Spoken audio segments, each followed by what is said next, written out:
Hello, myself Sanghamitra Banerjee. আমি আজকে তোমাদের ফার্স্ট ক্লাস যেটা টপিক আছে সায়েন্স অফ লাইফ এই টপিকটার ওপরে আমরা ক্লাস করব। তো এই যে টপিকটা সায়েন্স অফ লাইফ মানে লাইফ কথাটার মানে কি, what is the meaning of life? যদি আমি কথাটা বলি যে জীবন, লাইফ এর মানে কি, এর ডেফিনেশন কি?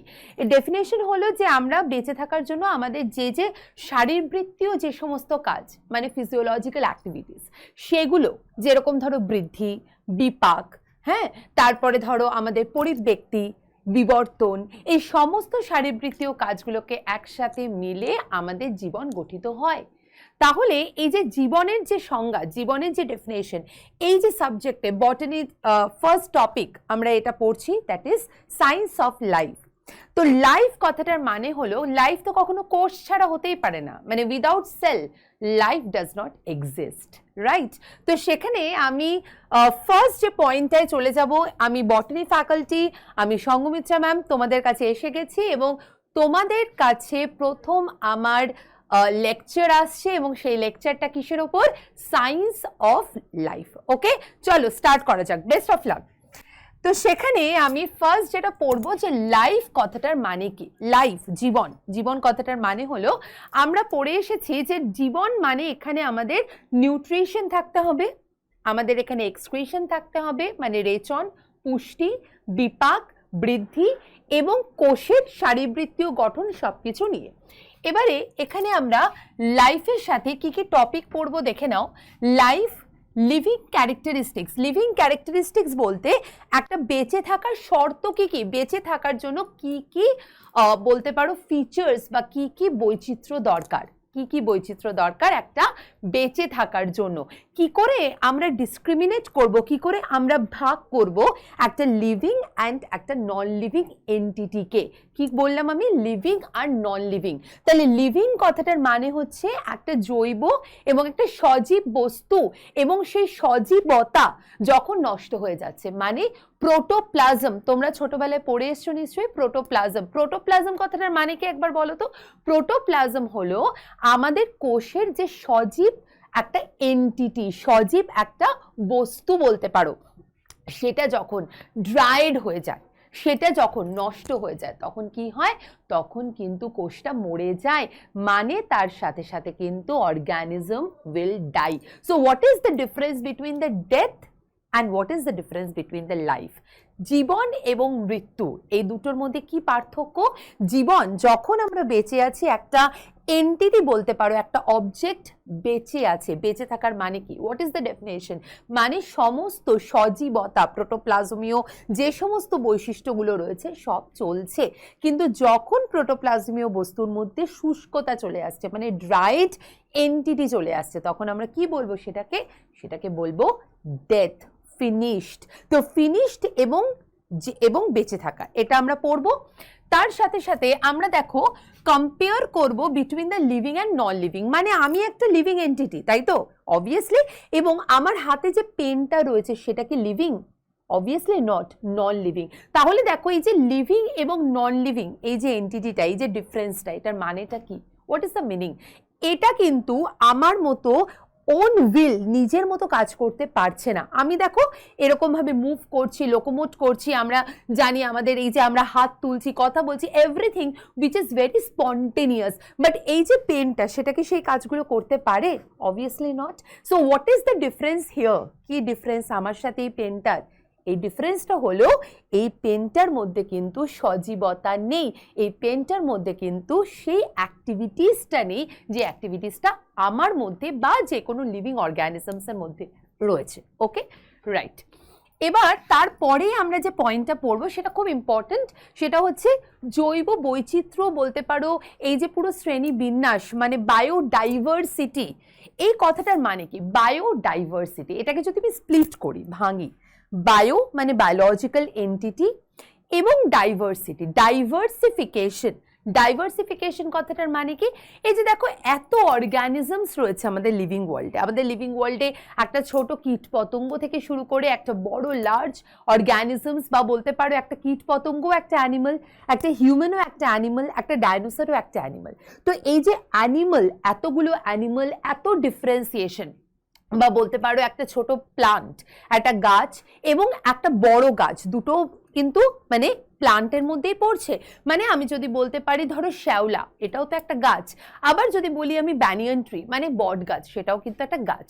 তাহলে এই যে ডিফারেন্সিয়েশনটা, একটা ছোট প্লান্ট একটা বড় প্লান্ট, একটা ছোট অর্গানিজম একটা বড় অর্গানিজম, এই ডিফারেন্সিয়েশনটা, এই যে অ্যাক্টিভিটিসটা, সেগুলো সমস্ত কিন্তু আমাদের ক্লাসিফাই করতে হয়েছে। কারণ তাহলে কিন্তু কখনোই আমরা জীব এবং জড়র যে ডিফারেন্সটা সেটা বুঝতে পারবো না। তো এই যে শ্রেণীবিন্যাস, এই যে পুরো জিনিসটা, সেটাকে আমরা বলতে পারি বায়োডাইভার্সিটি। নাও এরপরে আমরা পড়বো ক্লাসিফিকেশন, মানে কে ক্লাসিফাই করেছিলেন এবং সেটার গুরুত্বটা কি, কিভাবে আমরা শ্রেণীবদ্ধকরণ করেছি, মানে ক্লাসিফিকেশন কিভাবে করা হয়েছিল, কে ক্লাসিফাই করেছিল, কিভাবে ক্লাসিফাই করেছিল, সমস্তটাই আমরা একের পর এক পড়তে থাকবো।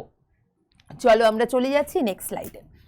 এখানে আমি দেখো জীবনের একটা সংজ্ঞা লিখেছি, মানে বৃদ্ধি, প্রজনন, পরিব্যক্তি, এই যে বিভিন্ন জিনিস, আমি কালারটাকে একটু চেঞ্জ করে নিচ্ছি।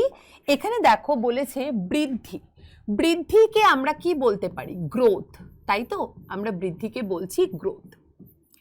এরপরে দেখো প্রজনন, প্রজনন কথাটার মানে কি, এটাকে যদি আমি পয়েন্ট 1 ধরি, তাহলে প্রজনন কথাটার মানে হচ্ছে রিপ্রোডাকশন, যেটা আমরা পড়বো রিপ্রোডাকশন। দেখো একটা অর্গানিজম বা একটা মানুষ বা একটা যে কোনো অর্গানিজম, মানে বলতে পারো একটা লিভিং এন্টিটি, হ্যাঁ, তো একটা লিভিং এন্টিটির একটা মেন বৈশিষ্ট্য হচ্ছে কিন্তু রিপ্রোডিউস করা, মানে কিভাবে একটা অর্গানিজম আরেকটা অর্গানিজমকে জন্ম দেবে, কারণ তখন তার একটা লিনিয়েজ বা বলতে পারো তার একটা বংশ পরম্পরা তৈরি হয়, হ্যাঁ। কিন্তু সেই জিনিসটাকে নন লিভিং এ রয়েছে, কখনোই নয়। কিন্তু এখানে একটা কন্ট্রাডিক্টরি পয়েন্ট রয়েছে, মানে যদি আমি গ্রোথকে বলে থাকি যে it's a very important unit for the living organism, obviously growth থাকতেই হবে, একটা গ্রোথ বা বৃদ্ধি ছাড়া কিন্তু আমরা পরিপূর্ণ নয়। কিন্তু তোমরা কি বলতে পারো যে গ্রোথটা শুধুমাত্র সজীব বস্তুতেই দেখা যায়? গ্রোথ কোনোভাবে কোনো অবস্থাতেই কোনো নির্জীব বস্তুতে দেখা যায় না, মানে কোনোভাবেই কোনো নন লিভিং এন্টিটিতে হয় না। এই কথাটা যদি আমরা বলে থাকি যে গ্রোথ, এই বৃদ্ধিটা শুধুমাত্র একটা লিভিং অর্গানিজমের প্রপার্টি, তাহলে কিন্তু আমি সোজা এটাকে কেটে দেবো, কখনো হতে পারে না। কারণ গ্রোথ হচ্ছে এমন একটা এন্টিটি বা এমন একটা ফিচার বলতে পারো, যেটা কিন্তু লিভিং এবং নন লিভিং দুটোতে এক্সিবিট করে। এক্সিবিট কথাটার মানে হচ্ছে দুটোতে বোঝায়, দুটোতে দেখা যায়। Okay fine. এরপরে দেখো আমরা পরেরটায় পড়বো 3 নম্বরে মিউটেশন, যেটাকে বলছি আমি পরিব্যক্তি। দেখো মিউটেশন কথাটার মানে কি, মিউটেড মানে আমরা এই কথাটাকে, পরিব্যক্তি কথাটাকে খুব বলে থাকি যে একটা মিউটেটেড ডিসঅর্ডার হয়েছে, মানে কোনো একটা রোগ হয়েছে এবং সেটা জিন বেষ্টিত রোগ বা জেনেটিক ডিসঅর্ডার, এবং যেটা কিছুর মিউটেশনে হয়েছে, মিউটেশন।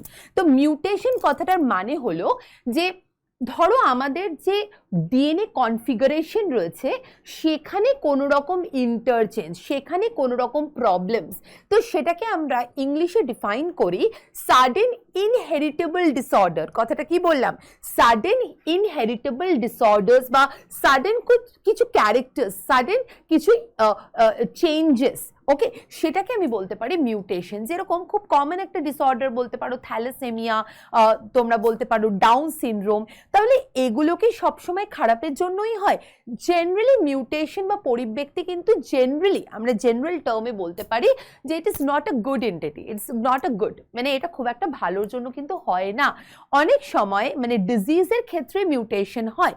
এবারে এই মিউটেশন কথাটাকে আমি বলতে পারি অবভিয়াসলি একটা নন লিভিং এন্টিটিতে, মানে পেনটাই কি মিউটেশন হবে না, মিউটেশন কার মধ্যে হতে পারে না, মিউটেশন আমাদের মধ্যে হতে পারে। তাহলে মিউটেশন কথাটার মানে হচ্ছে একটা সজীব বস্তুতে মিউটেশন বা পরিব্যক্তি হবে। ওকে নাও আরেকটা দেখো পয়েন্ট আমি লিখেছি, পয়েন্ট নাম্বার 4-এ বিবর্তন, যেটাকে বলতে পারি অ্যাডাপ্টেশন। দেখো এখানে একটা পয়েন্ট আমি লিখছি অ্যাডাপ্টেশন। তো অ্যাডাপ্ট করা, কোনো কিছু অ্যাডাপ্ট, আমরা অ্যাডাপ্টেশন করে থাকি, তাই তো, আমরা বেঁচে থাকার জন্য, আমাদের নিজেদের চালানোর জন্য, আমাদের নিজেদের লাইফ লিড করার জন্য আমরা কিন্তু অ্যাডাপ্টেশন করে থাকি। এবং অ্যাডাপ্টেশন 2 প্রকারের হয়, একটা হচ্ছে ভালোর জন্য, একটা হচ্ছে খারাপের জন্য। অনেক সময় আমরা বলে থাকি ভালো কিছু আমি অ্যাডাপ্ট করলাম, আমি একটু ডিস্ট্র্যাক্ট করে একটু মোটিভেশনের দিকে গেলাম, কি আমি ভালো কিছু অ্যাডাপ্ট করলাম, আমি ভালো কিছু পড়লাম, সেটা আমার একটা গুড অ্যাডাপ্টেশন। তো অ্যাডাপ্টেশন কি আমাদের মধ্যেই হয়, মানে লিভিং এর মধ্যেই? অবভিয়াসলি। অ্যাডাপ্টেশন কি তুমি কখনো দেখেছো যে একটা জলের বোতলে বা একটা পেনের মধ্যে অ্যাডাপ্টেশন হচ্ছে? জেনারেলি ওরকম হয় না, যদি না এটা এআই টেকনোলজি দিয়ে হয়।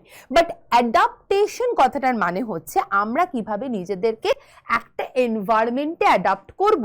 যেরকম দেখে থাকবে যে যারা ডেজার্ট প্লান্ট, মানে যারা হচ্ছে শুকনো ড্রাই কন্ডিশনে জন্মায়, যেরকম ক্যাকটাস, তো ওদের দেখবে অ্যাডাপ্টেশনের মেন ব্যাপার হলো ওদের যে পাতাগুলো বা ওদের যে পুরো বডিটা, পাতাগুলোতে একটা স্পাইন, একটা কণ্টক কাটা তৈরি হয়, এবং যে পুরো বডিটা, যেটা তোমরা পরবর্তীকালে মরফোলজি বলে একটা টপিকে পড়বে, তাদের মধ্যে একটা ঠিক একটা কোটিং থাকে, খুব ফ্লেশি একটা গ্রিন কালারেশন থাকে, যেটাকে ফাইলোক্ল্যাড বলা হয়। তো এই যে জিনিসগুলো, এগুলো কিন্তু ওদের কেন, একটা ড্রাই এরিয়াতে একটা প্লান্ট থাকলে, একটা ড্রাই এরিয়াতে একটা ক্যাকটাস থাকলে, সে তো নিজের জলটাকে আটকাবে, সে কি জলটাকে বের করে দেবে? না, বিকজ এমনি ওদের জলের ক্রাইসিস, সেখান থেকে ওরা জলটাকে বের করতে পারে না। তাহলে জলটাকে যখন ওরা আটকে রাখছে, এটা আটকে রাখার একটাই উপায়, ওদের কিন্তু পত্ররন্ধ্র যেটা, সেটা কিন্তু ওরকম ভাবে নর্মাল লিফের মতো খোলে না, নর্মাল পাতার মতো খোলে না। ওদের কিছু বৈশিষ্ট্য রয়েছে যেগুলো নিয়ে আমি খুব একটা আলোচনা এখন করছি না। এটা একটা অ্যাডাপ্টেশন, ওরা জলটাকে আটকে রাখছে। আরেকটা অ্যাডাপ্টেশন দেখবে খুব কমন, কিছু ক্যামেল, ক্যামেল তোমরা জানো, মানে উট, উটের ক্ষেত্রে কি হয়, উট তো লং একটা জায়গা থেকে যাচ্ছে তো যাচ্ছে, যাচ্ছে তো যাচ্ছে, তো এই যে উটের পিঠে যে একটা কুজ আছে, তোমরা সবাই দেখে থাকবে হাম্প, ওই হাম্পের মধ্যে কি থাকে, ওর মধ্যে থাকে কিছু ফ্যাট। ঠিক আছে, ফ্যাটের কাজটা কি জানো তো? ইন্টারনাল অক্সিডেশন, মানে ভেতরে জারণ করছে।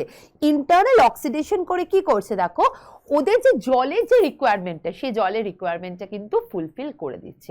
তার ফলে ওরা অনেক দূর যাচ্ছে, বাট ওদের জল লাগছে না। তো এরকম কিছু কিছু অ্যাডাপ্টেশনস আমাদের করতে, মানে আমরা দেখে থাকি, খুব কমন বায়োলজিক্যাল অ্যাডাপ্টেশন। আমাদের ক্ষেত্রে অ্যাডাপ্টেশন কি করতে হবে? আমাদের পড়াশোনা করতে হবে। যত আমরা পড়াশোনা করব তত আমাদের অ্যাডাপ্ট হবে নিজেদের মধ্যে, তত আমরা লেসন পড়বো, যত আমরা বই পড়বো তত আমি নিজেকে আপগ্রেড করব এবং অ্যাডাপ্ট করব পড়াশোনাটাকে, তাই তো? চলো, এখানে আমরা যে 4টে পয়েন্ট লিখলাম, এই 4টে পয়েন্টকে আমি একটু ডিফাইন করে দিচ্ছি, একটু ভালো করে এটাকে বুঝিয়ে দিচ্ছি। তো এখানে আমি ফার্স্টেই যেটাই যাব সেটা হচ্ছে গ্রোথ, যেটা আমি বললাম বৃদ্ধি। তো আমি ইংলিশ টার্মের নিচে বাংলা টার্মটাও লিখে দিলাম, যেটাকে বলছি আমি বৃদ্ধি। এবার দেখো, এই যে বৃদ্ধি কথাটা বলছি, বৃদ্ধি আমি বলতে পারি ফার্স্টে এটা একটা ফিজিওলজিক্যাল প্রসেস, মানে এটা একটা শারীর বৃত্তীয় পদ্ধতি, যেটাকে আমি physiological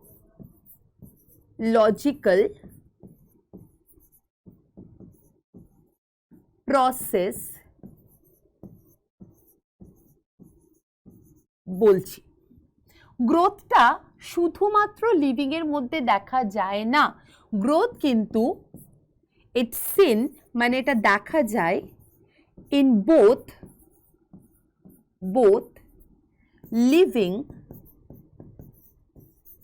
and non living, living এবং নন লিভিং দুটোতেই দেখা যায়। লিভিং কথাটার মানে কি? লিভিং কথাটার মানে হচ্ছে সজীব, অ্যান্ড এটা হলো নির্জীব। এবারে দেখো, এই যে প্রসেসটা, সেটা আমি বললাম যে দুটোর মধ্যে দেখা গেলে আমরা কিন্তু এটাকে পরবর্তীকালে আমি এটাকে ডিফাইন করব কি, যে ক্যারেক্টারগুলো শুধুমাত্র লিভিং অর্গানিজমে দেখা যায় সেটাকে আমি বলতে পারি ওর 100% কমন ক্যারেক্টার বা ডিফাইনিং প্রপার্টি। গ্রোথ বা বৃদ্ধি উভয় ক্ষেত্রেই দেখা যায়, মানে ডিফাইনিং কন্ডিশন নয়।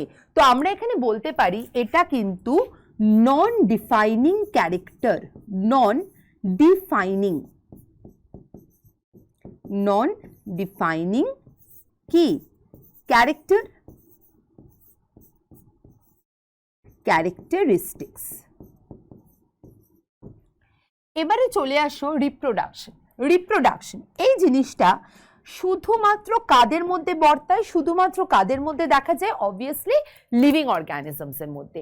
তোমরা কি কখনো দেখেছো যে নন লিভিং অর্গানিজমে রিপ্রোডিউস হচ্ছে? হয় না।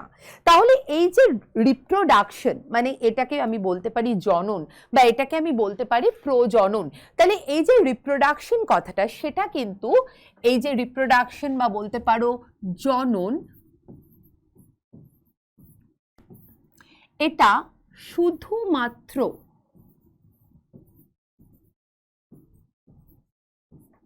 জীবের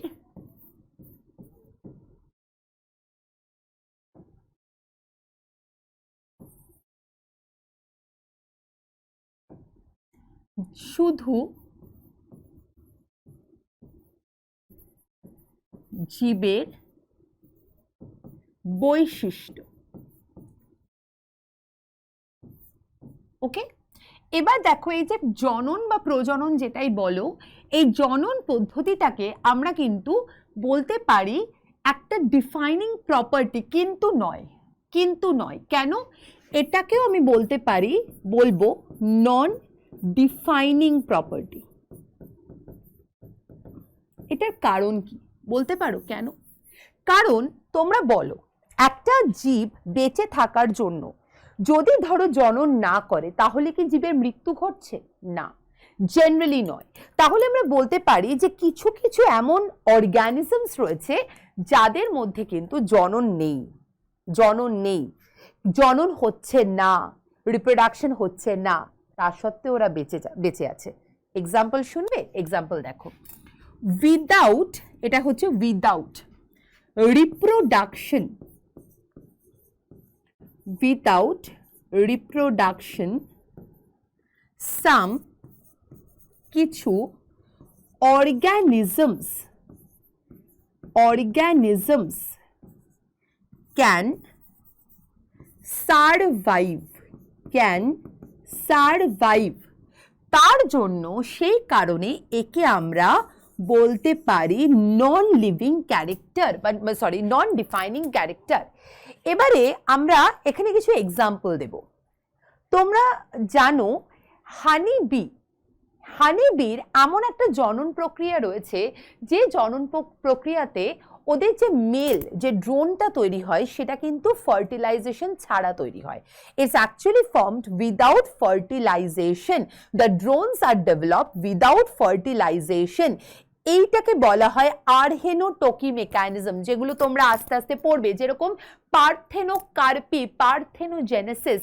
তাহলে কি হচ্ছে? একটা ফ্রুট তৈরি হচ্ছে, একটা ফল তৈরি হচ্ছে, যেরকম লেবুর ক্ষেত্রে দেখা যায় এবং অরেঞ্জেসের ক্ষেত্রে দেখা যায়। কি দেখা যাচ্ছে? যে ফলটা তৈরি হচ্ছে কোনো রকম ফার্টিলাইজেশন ছাড়া। তাহলে সেটাকে আমি কি বলছি স্টুডেন্টস? এগুলোকে বলছি আমি without fertilisation, parthenocarpy. So parthenogenesis, parthenocarpy, all are related with without fertilization। তাহলে আমরা এখানে কিছু এক্সাম্পল, তিনটে এক্সাম্পল আমি দিতে চাইছি। একটা হচ্ছে হিউম্যান স্টেরাইল। স্টেরাইল কথাটার মানে হচ্ছে যারা কোনো রকম রিপ্রোডাকশন করতে পারে না, হিউম্যান স্টেরাইল কাপল। আরেকটা এক্সাম্পল দিতে চাইছি, সেটা হচ্ছে হানি বি, মানে মৌমাছি, হানি বি। তারপরে অ্যান্ট মানে পিঁপড়ে। আরেকটা হলো ওয়াস্পস। এগুলো সমস্তই কিন্তু ফার্টিলাইজেশন ছাড়া একটা মেকানিজম করে, যেটার আমি নাম এক্ষুনি বললাম, তোমরা নোট ডাউন এখনই করো না, কিন্তু তোমরা, আমি পরের স্লাইড একটু পার্থেনোকার্পি বলে দেব, নয় কোনো অসুবিধা নেই, বা পার্থেনোজেনেসিস। মেকানিজমটা হচ্ছে আর্হেনোটকি। ওকে, বোঝা যাচ্ছে তো? এরপরে দেখো পরের পয়েন্টে, হাইব্রিড অর্গানিজমস। হাইব্রিড এই জিনিসটা খুব মজাদার, খুব মজাদার। এই যে হাইব্রিড অর্গানিজমসটা যখন আমি পড়াই তখন স্টুডেন্টরা বলে ম্যাম কিছু হাইব্রিড অর্গানিজমসের নাম বলবেন যারা রিপ্রোডাকশন শোই করছে না। হ্যাঁ, কিছু কিছু হাইব্রিড অর্গানিজমস রয়েছে, তাদের নাম আমি ডেফিনেটলি বলবো, সেগুলো আমরা পরের স্লাইডে আলোচনা করব। তো মোটামুটি একটা ধারণা হলো। এবারে মিউটেশন, যেটা আমি বলছিলাম, একটু মিউটেশনের দিকে আমরা দেখছি। I am just giving the light towards a mutation, কি হোয়াট ইজ মিউটেশন, কি মানে কি মিউটেশন কথাটার মানে কি, যেটাকে আমি বলেছিলাম পরিব্যক্তি। দেখো এখানে লেখা রয়েছে পরিব্যক্তি।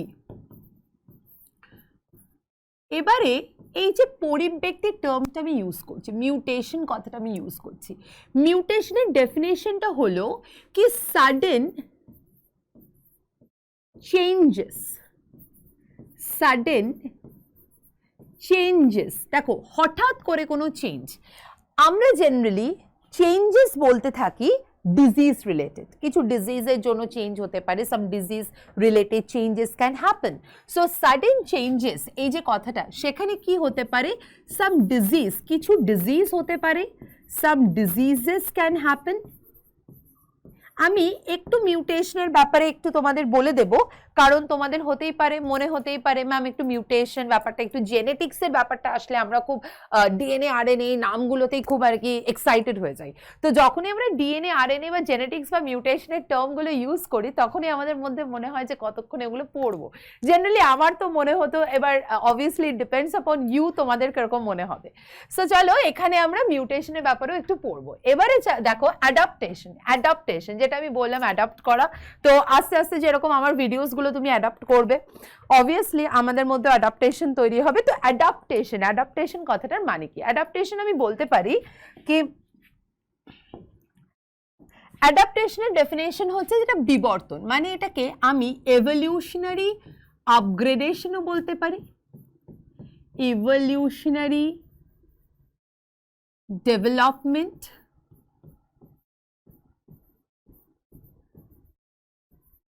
সো এভলিউশন, বিবর্তন, এভলিউশনারি ডেভেলপমেন্ট দুটো প্রসেসে হয়। কিরকম জানো, একটা হতে পারে প্রোগ্রেসিভ ইভলিউশন। প্রোগ্রেসিভ কথাটার মানে কি, ধরো একটা সিম্পল এন্টিটি রয়েছে, যে কোনো একটা সিম্পল এন্টিটি, সেটা কমপ্লেক্স হচ্ছে। মানে একটা এক্সাম্পল বলতে পারো, যেরকম তোমরা খুব কমন আর্কিওপটেরিসের কথা জেনেছো, আমরাও সেই ছোটবেলায় পড়তাম আর্কিওপটেরিস, এবং এই ইমেজটা দেখে আমি খুব ভয় পেতাম।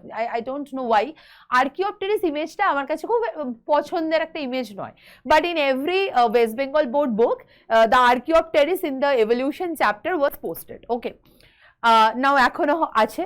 সো আর্কিওপটেরিস হলো এমন একটা বলতে পারো অর্গানিজম, এমন একটা প্রাণী যার একটা কমন লিঙ্ক শেয়ার করে, তাই না? কিছুটা পাখি, কিছুটা রেপটাইল, সরীসৃপ, তাদের মধ্যে একটা কমন লিঙ্ক। তাহলে এখানে দেখতে পাচ্ছ যে যখন আমরা কর্ডেটস পড়ি, মানে একটু জুওলজির ধাঁচে আমি বলছি, যখন আমরা কর্ডেটস পড়ি, কর্ডেটসে কি বলা হয় কি একটা নোটোকর্ড আছে, একটা স্পাইনাল কর্ড, যেটা আমাদের স্পাইনাল কর্ড, ওদের নোটোকর্ড, সেখান থেকে সেটা নার্ভ কর্ড, এবং সেখান থেকে অনেক রকমের ডেভেলপমেন্ট, অ্যান্ড দেন সেখান থেকে ফার্স্টে আসছে পাইসেস, পাইসেসের পরে মানে মাছ, মাছের পরে আসছে তোমার amphibians, amphibians reptilia, and then aves, and then mammals. তাহলে এই যে এভলিউশনটা, বা বলতে পারো একটা ছোট পরিফেরা, পরিফেরাও একটা অর্গানিজম, আমরাও একটা অর্গানিজম, পরিফেরার মধ্যেও একটা লিভিং এন্টিটি রয়েছে, আমাদের মধ্যেও রয়েছে। তাহলে কি পরিফেরার আমরা same? Obviously not, we are more developed, we are huge developed than poriferas. So we can say that porifera বা নিডারিয়া বা টিনোফোরা বা platyhelminth, what are the things, whatever, all are progressive evolution. Evolution is in a progress manner. মানে একটা simple থেকে complex, just reverse back করো। মানে একটা retrogressive এভলিউশনের আমার হঠাৎ করে একটা এক্সাম্পল মনে হলো, যে আগে আমি পড়াশুনো করতাম, এখন আমি পড়াশুনো করি না। Okay, so I am just kidding you. ধরো আগে সারাদিন 9 ঘন্টা পড়াশুনো করতাম, ওকে, আর এখন আমি সেটাকে রিডিউস করে 6 ঘন্টা করছি। তো এটা কি এবার প্রোগ্রেসিভ ইভলিউশন হলো? কখনো না। সারাক্ষণ মা বলছে হ্যাঁ তোর তো অধঃপতন হচ্ছে, অধঃপতন মানে রেট্রোগ্রেসিভ, তুই পিছনের দিকে চলে যাচ্ছিস, মানে you are not in the competition, you are just you can throw out from the competition, তোর দ্বারা কিছু হবে না, this type of things will happen. তা রেট্রোগ্রেসিভ ইভলিউশনে আরেকটা এক্সাম্পল করতে পারো, মানে বলতে পারো কি যদি কমপ্লেক্স থেকে সিম্পল, মানে কমপ্লেক্স সবসময় ভালো হবে বা সিম্পল সবসময় খারাপ হবে এরকম ব্যাপার নয়, কমপ্লেক্স থেকে সিম্পল, মানে আগে অনেক কিছু ছিল সেখান থেকে আস্তে আস্তে সিম্পলার ফর্মে কনভার্ট হলো। আরেকটা এক্সাম্পল খুব ভালো, যেরকম বটানির ক্ষেত্রে হচ্ছে, তোমরা জানো তো যত লোয়ার প্লান্ট দেখবে, যেরকম ধরো ব্রায়োফাইটা, টেরিডোফাইটা, মানে এগুলো শুনলেই আমাদের শরীরে কেমন একটা হয়, ইস বাবা এই গাছের ব্যাপারে, মানে এই কিছু বোরিং টিচার্সরা এই গাছের ব্যাপার নিয়ে বলতে থাকে, and this is very annoying, but it's not like that. আমি পড়িয়ে দেবো, I think so it will be good for you. So bryophytes, pteridophytes, এই যে কিছু গাছ রয়েছে না, ওদের মধ্যে প্রচুর কমপ্লেক্সিটি রয়েছে, মানে এগুলো পড়তে গেলে আমাদের মনে হয় কত টার্মিনোলজি, কত কিছু। এবার যখনই তুমি জিমনোস্পার্ম বা অ্যাঞ্জিওস্পার্মের দিকে রান আউট করবে, তখনই দেখবে ওগুলো আস্তে আস্তে আস্তে আস্তে সিম্পলার ওয়েতে আসছে। মানে এটা জেনারেলি বলে থাকে যে যত লোয়ার অর্গানিজম, মানে লোয়ার প্লান্টসের ক্ষেত্রে পড়বে, it will be more complicated out. Okay, so আমরা এখানে এভলিউশন ডেভেলপমেন্টকে দুটো ভাগে ভাগ করতে পারি। It will be two types.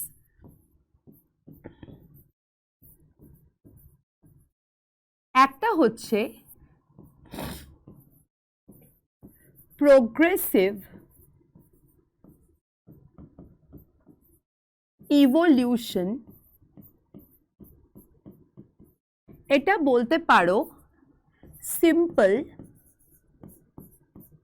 থেকে complex.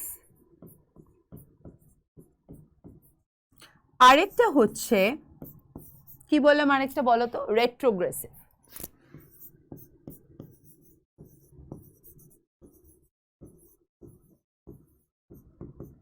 which will be from complex to simple. তাহলে এই পুরো জিনিসটাকে একবার জট ডাউন করো, একবার দেখে নাও। যদি কোনো সমস্যা হয়, if you have any problem, please clarify in the group that is the doubt clearing session which will assign, যেটা অ্যাসাইন থাকবে ডাউট ক্লিয়ারিং সেশন, সেখানে অবশ্যই আমাকে প্রশ্ন করবে। এই পুরো জিনিসটার পরে আমি পরের পেজে যাচ্ছি। I will be moving to the next page. পুরো জিনিসটা হয়ে গেল। এখানে আমি কি পড়ালাম? গ্রোথ পড়ালাম, রিপ্রোডাকশন পড়ালাম, মিউটেশন পড়ালাম, অ্যাডাপ্টেশন পড়ালাম। গ্রোথের মধ্যে আমরা পড়লাম ডিফাইনিং, নন ডিফাইনিং ক্যারেক্টার, রিপ্রোডাকশনের ক্ষেত্রে অনেক কিছু বললাম, মিউটেশনের ক্ষেত্রে অনেক কিছু বললাম, এবং ইভলিউশনের অ্যাডাপ্টেশনের ক্ষেত্রে অনেক কিছু বললাম। এবারে চলে যাচ্ছি পরের পেজে। এখানে দেখো, একটা সজীব বস্তুর কি কি বৈচিত্র্য বা কি কি বৈশিষ্ট্য হবে, কি কি বৈশিষ্ট্য হয়, একটা সজীব বস্তুর কি কি বৈশিষ্ট্য হওয়া উচিত। এখানে দেখো জিনিসটা কি, সজীব বস্তুর ফার্স্টেই যেটা আমি লিখেছি, that is shape and size. একটা সজীব বস্তু মানে একটা লিভিং ম্যাটেরিয়াল, সেখানে কিছু শেপ এবং কিছু সাইজ থাকে। এখানে আমি ডিফাইন করব এই জায়গায় কি শেপ অ্যান্ড সাইজ কথাটার মানে হচ্ছে যে লিভিং অর্গানিজমস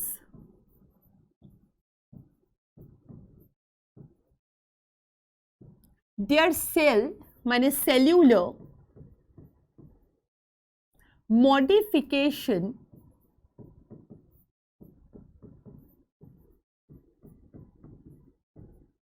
ডিপেন্ড করছে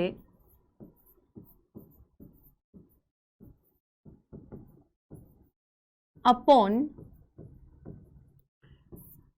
shape and size। এই কথাটার মানে কি? যেরকম ধরো আমি শেপের ক্ষেত্রে বলছি, উদ্ভিদ কোষ, উদ্ভিদের তোমরা জানো জাইলেম আছে,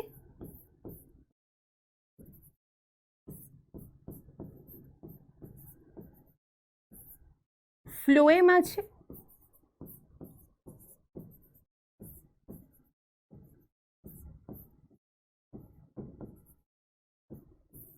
এবারে এই যে জাইলেম আর ফ্লোয়েম, এটা কিন্তু একটা সেলুলার মডিফিকেশন।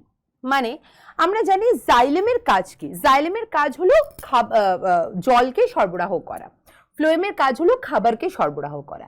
তাহলে তোমরা মনে করো যে একটা সরবরাহ করার জিনিস মানে একটা সার্কুলেশন বা ট্রান্সপোর্টেশনের একটা জিনিস, সেটা কি কখনো স্পেরিক্যাল হতে পারে? সেটা কি কখনো অ্যাস্টার মানে স্টার শেপড হতে পারে? সেটা কি কখনো অন্য ধরনের হতে পারে, সেটা জেনারেলি আমাদের কোনো কিছু মানে পাইপের মতো। তাহলে সেল কি করে বুঝলো যে না একটা পাইপের মতো মডিফিকেশন দরকার? কারণ সেলের মধ্যে ইনফরমেশন রয়েছে জেনেটিক্যালি যে একটা জিনিস ট্রান্সপোর্টেশন বা সার্কুলেশনের জন্য আমাদের যেটা নিডেড, যেটা দরকার, সেটা হচ্ছে পাইপের মতো একটা চ্যানেল লাগে, তাই তো? এটা একটা অ্যাডাপ্টেশন। মানে আমি এখানে একটু এঁকে দিচ্ছি, একটা জাইলেম যদি আমি বলি, জাইলেমটা জেনারেলি এরকম দেখতে হবে, পাইপের মতো। এবারে এই পাইপ দিয়ে খাবার বা ফুড হোয়াট এভার, আমি যদি জাইলেম বলি তাহলে জল, ট্রান্সপোর্টেশন হচ্ছে lower to upper side, that is the xylem. Okay, this is xylem. For the phloem it's like this.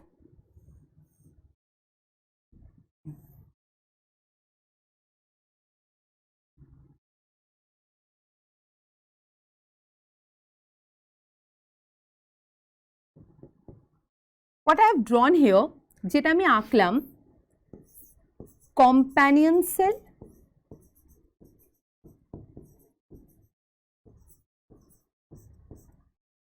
এটা আমি আঁকলাম sieve plate,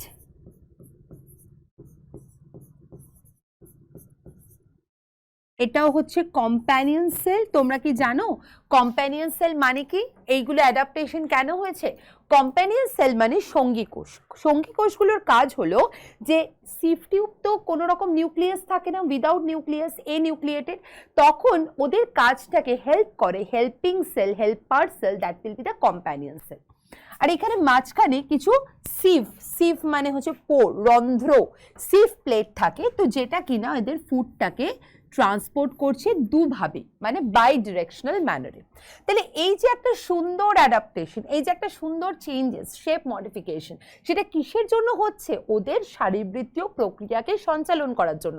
তাহলে যেরকম ধরো আমাদের ক্ষেত্রে হিউম্যান বিং বা অ্যানিমালস মানে ফিজিওলজিক্যাল, দেখবে হার্টের একটা নির্দিষ্ট শেপ আছে, আমাদের নার্ভের একটা নির্দিষ্ট শেপ আছে, আমাদের আরবিসির একটা নির্দিষ্ট শেপ আছে, আমাদের বোনসের একটা নির্দিষ্ট শেপ আছে। এই প্রত্যেকটা শেপ এবং সাইজ ডিটারমাইন করে কি? ডিটারমাইন করে ওদের অ্যাক্টিভিটি, ওদের শারীরবৃত্তীয় প্রক্রিয়াকে। So determined their activities, determined their working abilities. Okay, তো এখানে আরেকটা এক্সাম্পল আমি বলতে পারি, এখানে আমি লিখলাম যেরকম for animals, where I will write here, আমি এখানে আঁকছি, লিখছি, অ্যানিমালস এর ক্ষেত্রে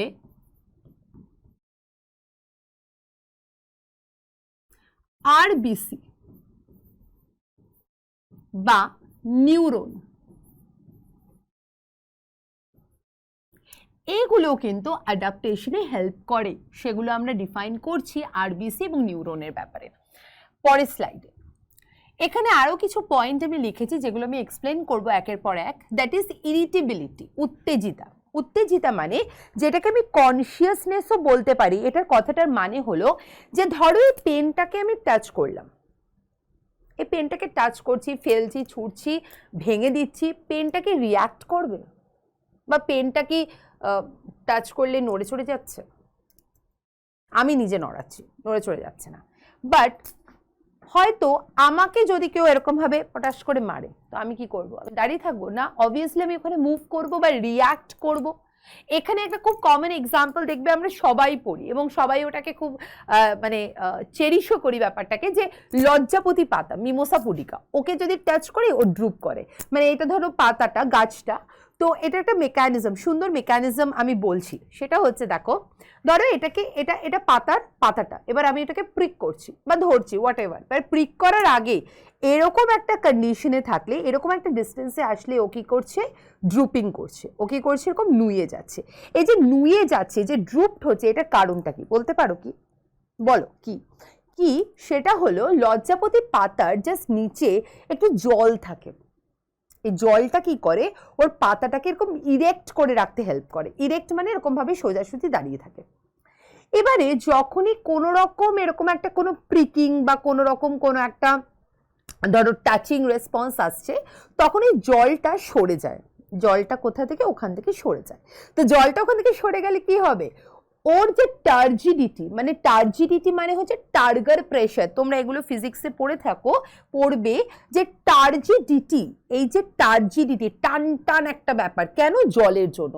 এবার দেখো জলটা যখন নেই তখন কি হচ্ছে, ও আস্তে আস্তে আস্তে আস্তে উইল্ট করে যাচ্ছে। উইল্টিং মানে হচ্ছে নুয়ে পড়া, মানে ওখান থেকে simply you just think logically, একদম ভাবো, যখনই কোনো একটা বিজ্ঞান সায়েন্স পড়বে তখন সেটাকে লজিক্যালি ভাববে যে এই যে লজ্জাপতি পাতাটা টাচ বা কনসিয়াসনেস শো করছে কিভাবে, ও করছে কিরকম ভাবে, দেখো যখন ওর মধ্যে জল রয়েছে জাস্ট পাতাটার বেসে, when the water is there so it will be erect, but when the water is moving out, when the water is releasing, moving out, তখন ও আস্তে আস্তে কি করছে, ড্রুপ করে যাচ্ছে, এরকম ভাবে নুয়ে যাচ্ছে। তো this is actually the consciousness, conscious হওয়া। আমরা কি করছি, ইরিটেবিলিটি, উত্তেজিতা, এগুলো কিন্তু জীবের একটা ইম্পর্টেন্ট বৈশিষ্ট্য, গুরুত্ব। Okay fine. এরপরে দেখো আমি একটা খুব ইম্পর্টেন্ট পয়েন্ট এখানে লিখেছি কি প্রোটোপ্লাজমিক অর্গানাইজেশন, প্রোটোপ্লাজমীয় সংগঠন। এটার মানে কি, প্রোটোপ্লাজম সেলের মধ্যে কি রয়েছে, প্রোটোপ্লাজম, প্রোটোপ্লাজম সেলের ভিত্তি, ফিজিক্যাল বেসিস অফ লাইফ। তাহলে একটা সজীব বস্তুর মধ্যে কি থাকে, মানে এই কথাটা কিন্তু আমি বহুবার বলছি, এই কথাটা একদম মাইন্ডের মধ্যে ফিক্সড করে নাও। সজীব বস্তুর মধ্যে কি থাকে, প্রোটোপ্লাজম। কোনো একটা সেলকে আমি মৃত কখন বলবো, কোনো একটা কোষকে আমি মৃত কখন বলবো, যখন ওর প্রোটোপ্লাজম শুকিয়ে যায়, যখন ওর প্রোটোপ্লাজম থেকে জল বেরিয়ে যায়। তাহলে জল থাকা, প্রোটোপ্লাজম থাকা মানে কি, ওটা অ্যাক্টিভ। যখন একটা কন্ডিশন ডেথ, মানে প্রোটোপ্লাজমটা ওখানে ড্রাইড, নির্জীব কন্ডিশনে চলে গেল। এবার আমরা চলে যাও পরের পয়েন্টে, that is movement and locomotion. এটা না খুব একটা কনফিউজিং স্টেটমেন্ট। তো আমি অনেক ছোটবেলায় আমি এই ডেফিনেশনটা জানতাম না, অনেক বড় হয়ে জেনেছি যে অনেকে কি বলতো, মুভমেন্ট, চলো মুভ করো। মুভ করো মানে কি, আমরা বলি হ্যাঁ মুভ করছি, I am moving, right? This is not the moving. What I'm doing here, when I'm displace my position, I'm displacing my position. What is the meaning of this? Displacement মানে এখানে লোকোমোট করছি, মানে মুভমেন্ট হচ্ছে, এটাকে বলে movement, হাতটা নাড়ানো। ওকে, বা আমি একই জায়গায় থেকে আমার বডির মুভমেন্ট করছি, সেটা হচ্ছে মুভমেন্ট। আর লোকোমোট কথাটার মানে কি, চলন গমন, গমন যাচ্ছি, লোকোমোশন। ওকে, সো মুভমেন্ট লোকোমোশন কার মধ্যে রয়েছে, এর মধ্যে রয়েছে, পেনটার মধ্যে, না এই জলের বোতলটার মধ্যে রয়েছে, আছে কি না, এটার মধ্যে কিন্তু নেই। ও নিজে থেকে কিন্তু না মুভ করতে পারবে না চলতে পারবে, কিন্তু কিন্তু আমরা করতে পারবো। তাহলে এটা খুব ক্লিয়ার হয়ে গেল। দেখো আমি পুরো একদম ক্লিয়ারলি বলছি, তারপরেও ডাউট থাকলে please ask to me, feel free to ask to me. Okay, then growth, আবার সেই পুনরায় গ্রোথ, মানে আগে আমি পড়েছি গ্রোথ, আবার সেই গ্রোথ, গ্রোথ বৃদ্ধি, রিপ্রোডাকশন, গ্রোথ রিপ্রোডাকশন, এই দুটো টার্ম আমি কেন একসাথে বললাম, এটা একটা লজিক আছে। লজিকটা কি দেখো, যখন আমরা নিটের জন্য ফোকাস করব, নিট বেসড পড়াশুনো করব, তখন কিন্তু আমাদের অনেক কিছুই লাগছে না, যেগুলো ধরো কোয়েশ্চেনের মধ্যে আসে না। শেপ অ্যান্ড সাইজটা আমরা সেলের মধ্যে জেনারেলি ফোকাস করে থাকি।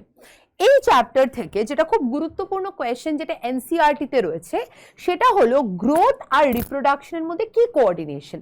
আমরা এতক্ষণ ধরে পড়লাম যে গ্রোথও একটা ডিফাইনিং প্রপার্টি হতে পারতো, কিন্তু গ্রোথের মধ্যে যেহেতু এক্সটার্নাল এবং ইন্টারনাল দুটো ধরনের গ্রোথ, যেটাকে আমি ডিফাইন করব, গ্রোথকে আমরা দুটো ভাগে ডিফাইন করতে পারি, বৃদ্ধিকে আমরা দুটো ভাবে ডিফাইন করতে পারি, একটা হচ্ছে আভ্যন্তরীণ বৃদ্ধি, একটা হচ্ছে বাইরের পারিপার্শ্বিক। তো এখানে গ্রোথ আর রিপ্রোডাকশন, গ্রোথ বৃদ্ধি এটা থাকবেই, একটা লিভিং অর্গানিজমে গ্রোথ তো থাকবে, কিন্তু গ্রোথের সাথে সাথে দেখবে ছোট ছোট ব্যাকটেরিয়া, একটা কালচার মিডিয়ামে তোমরা দেখবে প্র্যাকটিক্যাল পড়বে যখন, যে বলবে যে দেখো তো একটা কালচার মিডিয়ামে ব্যাকটেরিয়া গ্রোথটা কিভাবে হচ্ছে। তো তুমি একটা কালচার মিডিয়াম নিলে, সেখানে তুমি একটু আগার আগার সলিউশন কম্পোনেন্ট দিলে। আগার আগারটা কি বলে রাখি, আগার আগারটা হচ্ছে একটা অ্যালগি, রেড অ্যালগি, একটা এক্সট্রাক্ট প্রোডাক্ট, মানে বলতে পারো আগার আগার হচ্ছে ওদের সেল ওয়ালের মধ্যে পাওয়া যায়, এগুলো সমস্ত ভাইটাল পয়েন্ট। তো আগার আগারটা হচ্ছে একটা খাদ্য, ওদের একটা খাবার ব্যাকটেরিয়ার। যখনই তুমি একটু পিঞ্চ অফ আগার আগার ছড়িয়ে দিলে এবং সেখানে তুমি একটা ব্যাকটেরিয়াকে দিলে, তো ব্যাকটেরিয়া কি করছে জানো তো, ব্যাকটেরিয়া ওই ফুডটাকে ইউটিলাইজ করছে, ওই খাবারটাকে খাচ্ছে, খেয়ে ওটাকে ভাঙছে, নিজেকে ভাঙছে, সেলটাকে ভাঙছে। মানে ব্যাকটেরিয়া নিজের যে প্যারেন্টাল মানে প্যাটার্নাল যেটা ব্যাপার, মানে যেটা থেকে সোর্স, সেই সোর্সটাকেই ভেঙে দিচ্ছে, ভেঙে দিয়ে ওখান থেকে 2টো সেল, ওখান থেকে 4টে সেল, ওখান থেকে 8টা সেল, এভাবে গ্রো করছে। তাহলে আমরা কি এই কথাটা বলতে পারি না কি গ্রোথ আর রিপ্রোডাকশন মানে বৃদ্ধি আর প্রজনন এখানে সেম? এটা একটা কোয়েশ্চেন মার্ক, এই কোয়েশ্চেনটা লেখো যে বৃদ্ধি আর প্রজনন দুটো কি এখানে সেম? উত্তর হ্যাঁ। কেন? কারণ বৃদ্ধি মানে ওরা যত ফুড ইনটেক করছে তত ওদের প্রোটোপ্লাজমীয় বৃদ্ধি হচ্ছে, তত ওদের কোষটা ভাঙছে, ভাঙছে, ভেঙে আবার 2টো কোষ, আবার ভাঙছে, আবার আবার ভাঙছে, আবার। তো ভেঙে ভেঙে ভেঙে ভেঙে ওরা একটা কলোনি তৈরি করছে, একটা পুরো ওদের জায়গা তৈরি করছে, মানে কালচার মিডিয়ামটা পুরো ঘিরে তৈরি হচ্ছে। তো এটা খুব একটা ইম্পর্টেন্ট কোয়েশ্চেন কি growth and the reproduction they are mutually inclusive event. এগুলো সমস্তটাই আমরা পড়বো একের পর এক। তো মিউচুয়ালি ইনক্লুসিভ, এখানে আমি একটু লিখে দিচ্ছি কি গ্রোথ এবং রিপ্রোডাকশন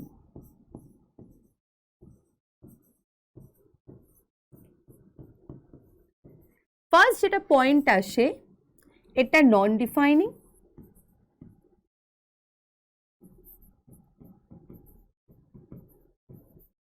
আরেকটা পয়েন্ট আসে লোয়ার অর্গানিজম মানে যারা হচ্ছে একদম ক্ষুদ্র প্রাণী,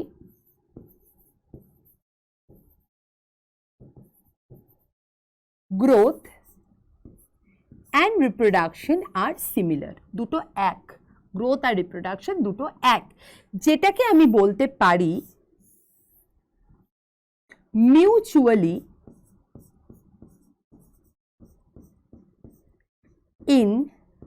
inclusive event. Okay, mutually inclusive event. কি বললাম মিউচুয়ালি ইনক্লুসিভ ইভেন্ট, দুটোতেই same. But for higher organisms growth and reproduction is not equal। এটার মানে কি, একটা হায়ার অর্গানিজমে ধরো ফুড দেওয়া হলো, তো ফুডটা সেল ইনটেক করলো, ফুডটা সেল নিল, খাদ্যটা সেল নিল, নিয়ে সেলটা বাড়লো, তার মানে কি সেখান থেকে একটা নতুন প্রোজেনি তৈরি হলো? না, প্রোজেনি তৈরি করার জন্য কিন্তু একটা পার্টিকুলার একটা গ্যামেট বা একটা প্রসেসের দরকার হয়, সেটা কিন্তু হচ্ছে না। তাহলে যেরকম ফর এক্সাম্পল আমাদের হাত ভাঙলো, কারোর একটা হাত ভাঙলো, না আমাদের মানে what I trying to say that it's not, I am just saying that ধরো কারোর একটা হাত ভেঙে গেছে, তো বোনসটা ভেঙে গেছে, বোনসটা মানে হাড়টা ভেঙে গেছে, তাহলে হাড়টা তো জোড়া লাগছে, হ্যাঁ কি না? যদি ডাক্তার খারাপ হয় I don't no, but doctor ভালো হলে তারা ভালো করে প্লাস্টার করে টোরা হাড়কে জোড়া লাগাবে, তাই তো? এবার হাড়টাকে কি দেখো জিনিসটা কিরকম, যে ধরো এই দুটো পার্ট একসাথে ছিল, আই এম জাস্ট সেইং এই দুটো পার্ট একসাথে ছিল একটা বোন, এবার এই দুটো ভেঙে গেল, ভেঙে গেলে কি হচ্ছে, ভেঙে গেলে মানে ওদের মাঝখানে কোনো রকম কোনো একটা ক্র্যাক হয়েছে, তো কি করছে ডাক্তার আবার দুটোকে একসাথে এরকম ভাবে অ্যাডজাস্ট করে দিচ্ছে, এবং দেখবে ওটাকে প্লাস্টার করে দেওয়া হয়। প্লাস্টার কথাটার মানে কি, কারণ ওটা যাতে নড়াচড়া না করে, তাই না? এটা তো বেসিক কমন সেন্স। তাতে কি হলো, থেকে থেকে থেকে থেকে ওদের মধ্যে একটা সেল ডিভিশন হলো, কোষ বিভাজন হলো, সেল ডিভিশন হতে হতে ওরা কি করছে, আবার পুনরায় গ্রো করছে। বা ধরো ধরো হেয়ারসে ট্রিমিং হচ্ছে, তাই না? পার্লারে গিয়ে বলছে I want to trim my here's, তো হেয়ার ট্রিমিং করছে, তো হেয়ার ট্রিমিং করার পর দেখা গেল যে আবার 3-4 মাস পরে আবার সেইখানে গ্রোথ হচ্ছে হেয়ারের। বা নেলস, নখ কেটে দিচ্ছি, আবার নখ গ্রো করছে, মানে এটাকে বোঝায় যে নখ গ্রোথ হওয়া মানে রিপ্রোডাকশন হচ্ছে না, it's not possible. So that is the thing যেটাকে আমি বলতে পারি mutually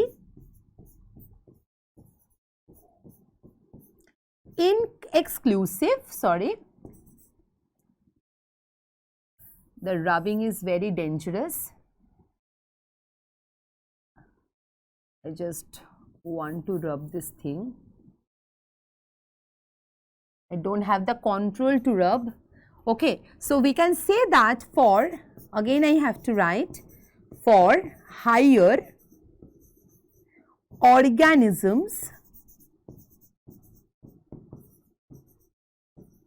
growth and reproduction is not similar, so we can say it's a mutually exclusive. Mutually exclusive event.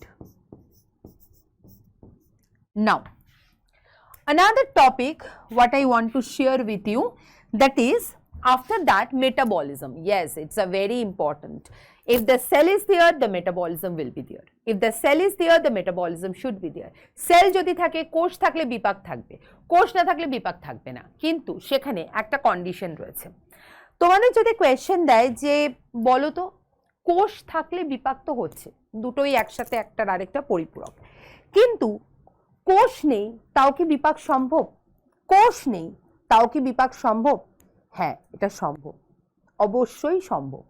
কারণ টেস্ট টিউব বেবি তৈরি হচ্ছে, একটা টেস্ট টিউব বেবি মানে কি, একটা টেস্ট টিউবের মধ্যে গ্যামেটস নিয়ে সেখান থেকে একটা বেবি তৈরি হচ্ছে, তাহলে টেস্ট টিউব বেবি ফর্মেশন তো হচ্ছে সেলের বাইরে, তাহলে তো সম্ভব। কিন্তু তাও আমরা এটাকে ডিফাইনিং প্রপার্টি কেন বলবো? কারণ আমাদের কোষ লাগবে, বিপাক করতে গেলে তো বাবু কোষ লাগবে, কোষ ছাড়া তো বিপাক হবে না। তাহলে বিপাক মানে মেটাবলিজমের জন্য যেটা লাগবে সেটা হচ্ছে প্রোটোপ্লাজম মানে কোষ। তাহলে দুটোকেই আমরা ডিফাইনিং বলতে পারি, হ্যাঁ কি না? Yes, obviously. এবং নিউট্রিশন, পুষ্টি, ইয়েস, খাবার, পুষ্টি, ভেরি ইম্পর্টেন্ট থিং।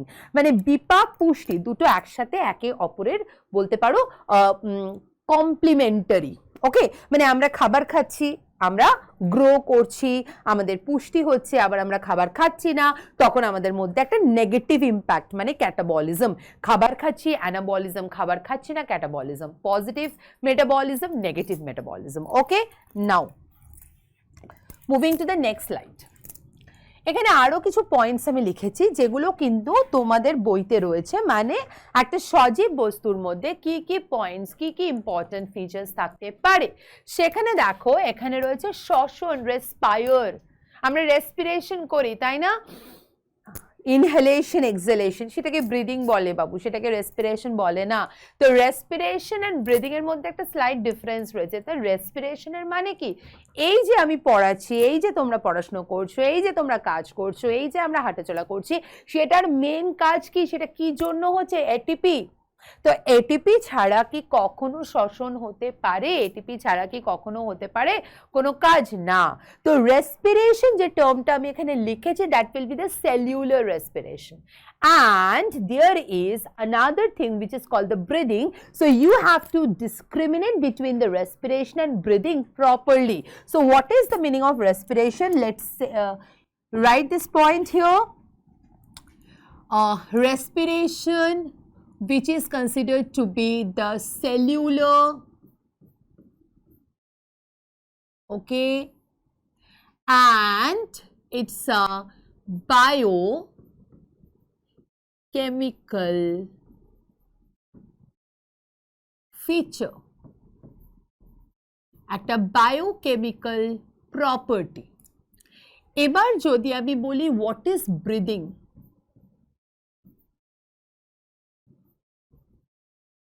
মানে এটা কিন্তু ব্রিদিং মানে হচ্ছে শোষণ, শ্বসন, শোষণ।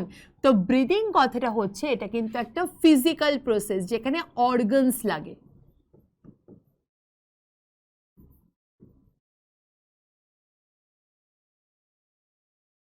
এবারে আমি এখানে একটু স্লাইটলি বলতে পারি, এই যে সেলের মধ্যে রেসপিরেশন, মানে ধরো একটা সেল,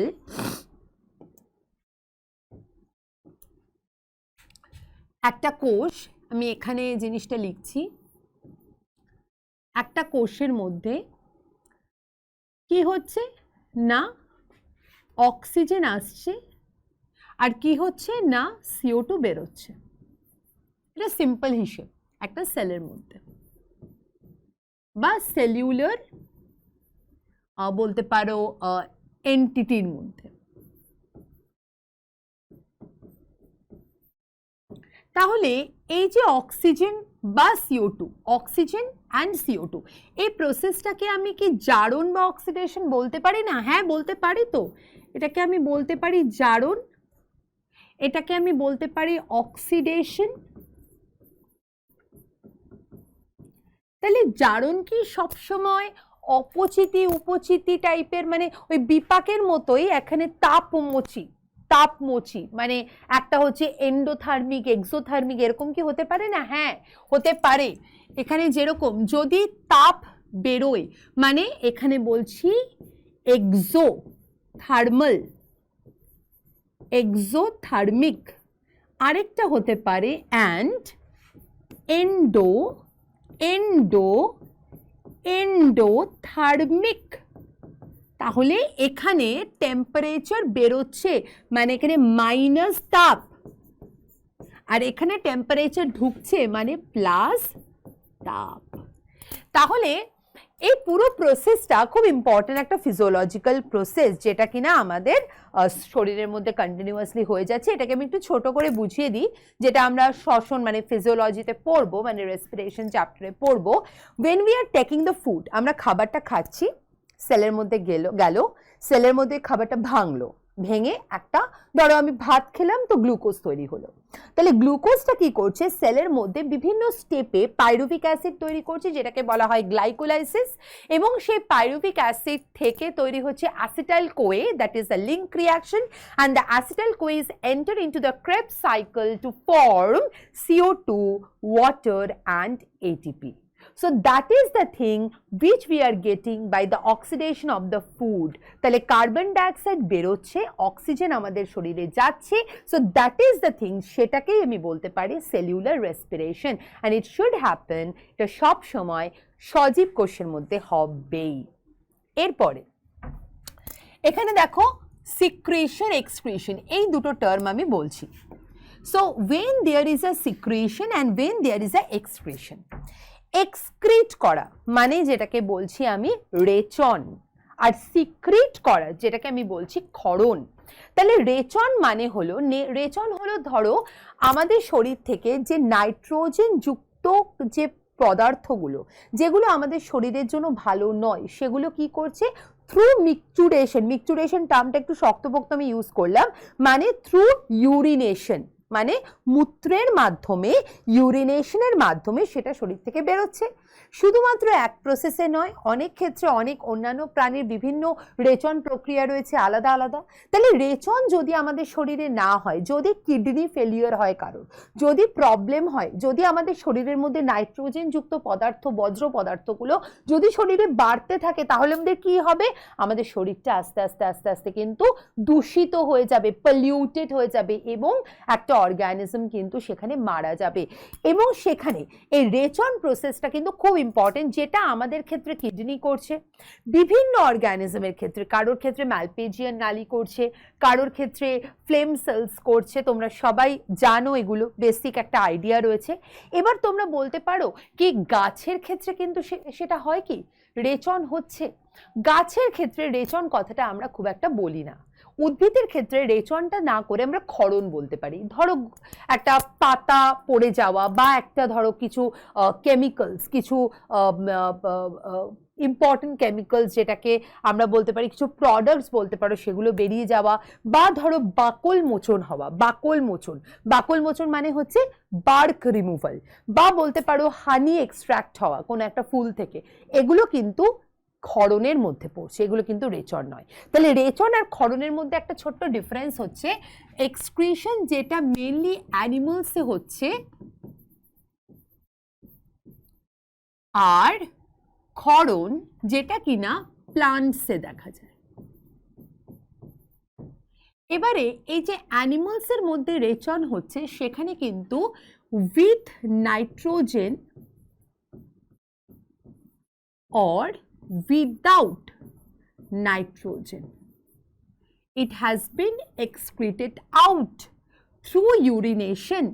এবারে এখানে একটা না জিনিস আমার হঠাৎ করে মনে পড়ে গেল, এই নাইট্রোজেনের পার্সেন্টেজ বা খারাপ দূষিত কন্ডিশন কার মধ্যে বেশি আমরা জানি না, ইউরিওটেলিক, ইউরিকোটেলিক, অ্যানিমোটেলিক, 3 ধরনের অর্গানিজমস রয়েছে। তো আমরা যেরকম ইউরিওটেলিক, যারা পাখিরা তারা হচ্ছে ইউরিকোটেলিক, আর যারা ওয়াটারের মধ্যে থাকে তারা হচ্ছে অ্যামোনোটেলিক। এগুলো আমরা পড়ব। আর যেটা আমি বললাম ক্ষরণ, যেটা উদ্ভিদের মধ্যে হচ্ছে, প্লান্টস, তো ওদের ক্ষেত্রে কি হচ্ছে দেখো, ক্ষরণের মধ্যে জেনারেলি বলতে পারো বাকল মোচন,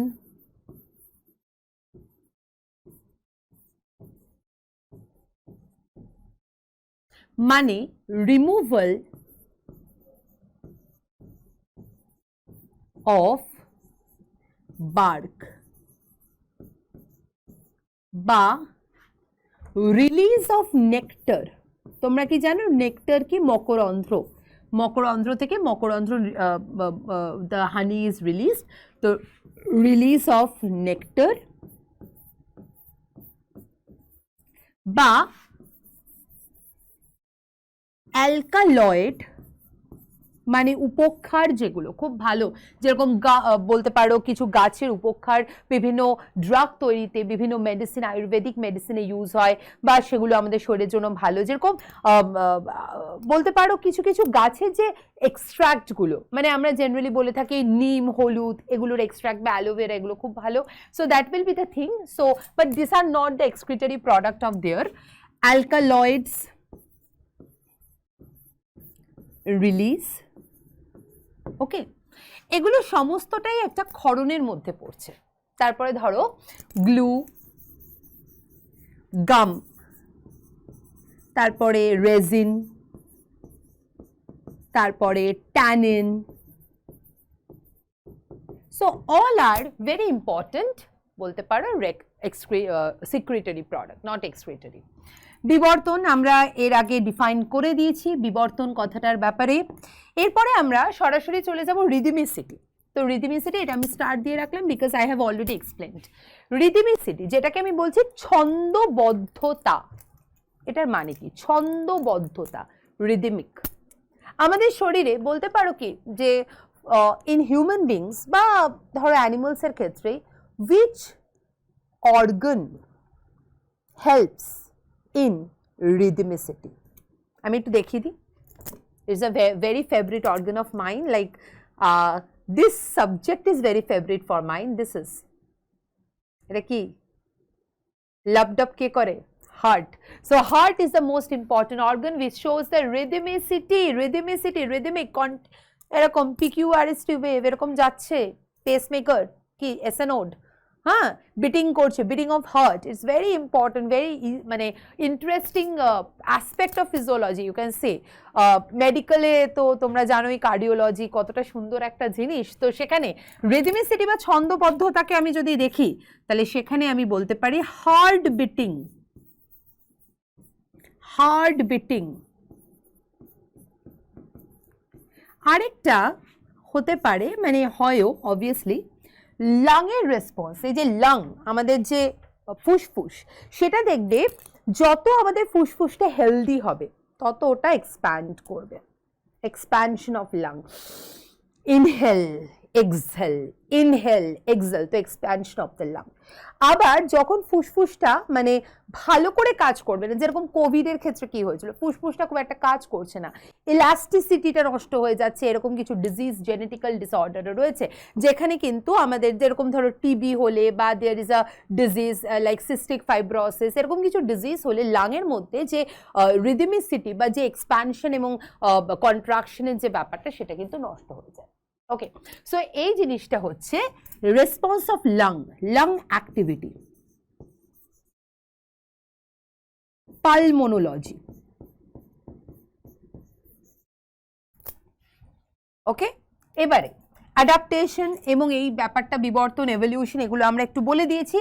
জীবন চক্র লাইফ সাইকেল, এটার মানে কি?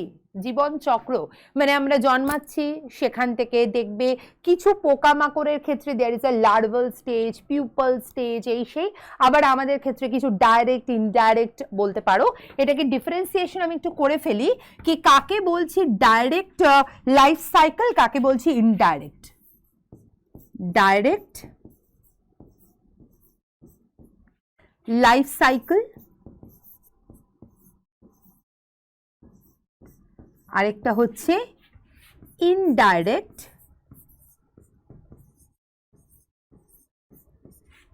Life cycle. ডাইরেক্ট ইনডাইরেক্টের মধ্যে ডিফারেন্সিয়েশন হলো ডাইরেক্ট লাইফ সাইকেলে কোনো রকম কোনো ডিম মানে এগ স্টেজ জেনারেলি থাকে না। ওকে, এগ মানে ডাইরেক্ট ডেভেলপমেন্ট, ইনডাইরেক্ট ডেভেলপমেন্ট বা ডাইরেক্ট ফর্মেশন বলতে পারো, সেখানে লার্ভাল স্টেজ, পিউপাল স্টেজ এগুলো থাকে না, আর ইনডাইরেক্টের ক্ষেত্রে সেগুলো থাকে। সো এই যে পুরো ব্যাপারটা, সেই ব্যাপারটাকে আমরা একটু জট ডাউন করে নিই এবং আমি এখানে পড়ালাম respiration, excretion, secretion, reproduction, mutation, evolution, rhythmicity, adaptation, life cycle. So that will be the thing which we need to study in this session, and then I will move to the next point. Next I will move to the next event. তো আমরা এখানে পুরোপুরি মোটামুটি একটা ব্যাপার দেখে নিলাম, তারপরে আমরা নেক্সট ইভেন্টে যাচ্ছি। দেখো এখানে আমি একটা ডিফারেন্সিয়েশন করেছি ক্যারেক্টারিস্টিক্স লিভিং এবং নন লিভিং, যেখানে শেপ অ্যান্ড সাইজ তোমরা ভালো করে এতক্ষণ ধরে বুঝলে যে শেপ অ্যান্ড সাইজ কিন্তু লিভিং প্রপার্টির একটা উদ্দেশ্য বা একটা বৈশিষ্ট্য, নন লিভিং এর মধ্যে থাকে না। প্রোটোপ্লাজমিক অর্গানাইজেশন যেটা লিভিং প্রপার্টির মধ্যে থাকছে, নন লিভিং এর মধ্যে থাকছে না।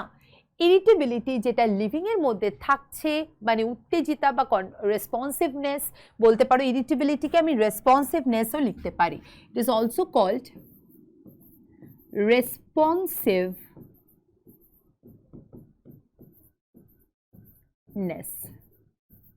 Okay, but in the non-living it is not found. Now there is a metabolism, বিপাক, ওকে, বিপাক যেটা লিভিং এর মধ্যে থাকবে, নন লিভিং এর মধ্যে থাকবে না। গ্রোথ লিভিং এর মধ্যে থাকবে, নন লিভিং এর মধ্যে থাকবে না। এখানে কিন্তু আমার একটা কোয়েশ্চেন মার্ক আছে, তোমাদের বইতে এটা সরাসরি দেওয়া রয়েছে, but I need to contradict this point, কারণ গ্রোথের ক্ষেত্রে কিন্তু নন লিভিং এ কি গ্রোথ হবে না? হতে পারে। কি গ্রোথ হতে পারে? সেটা হচ্ছে external growth.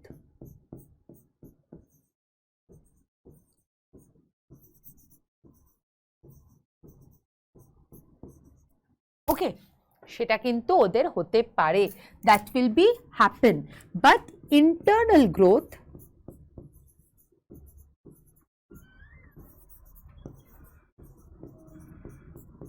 is not. Now movement and locomotion, is it happen?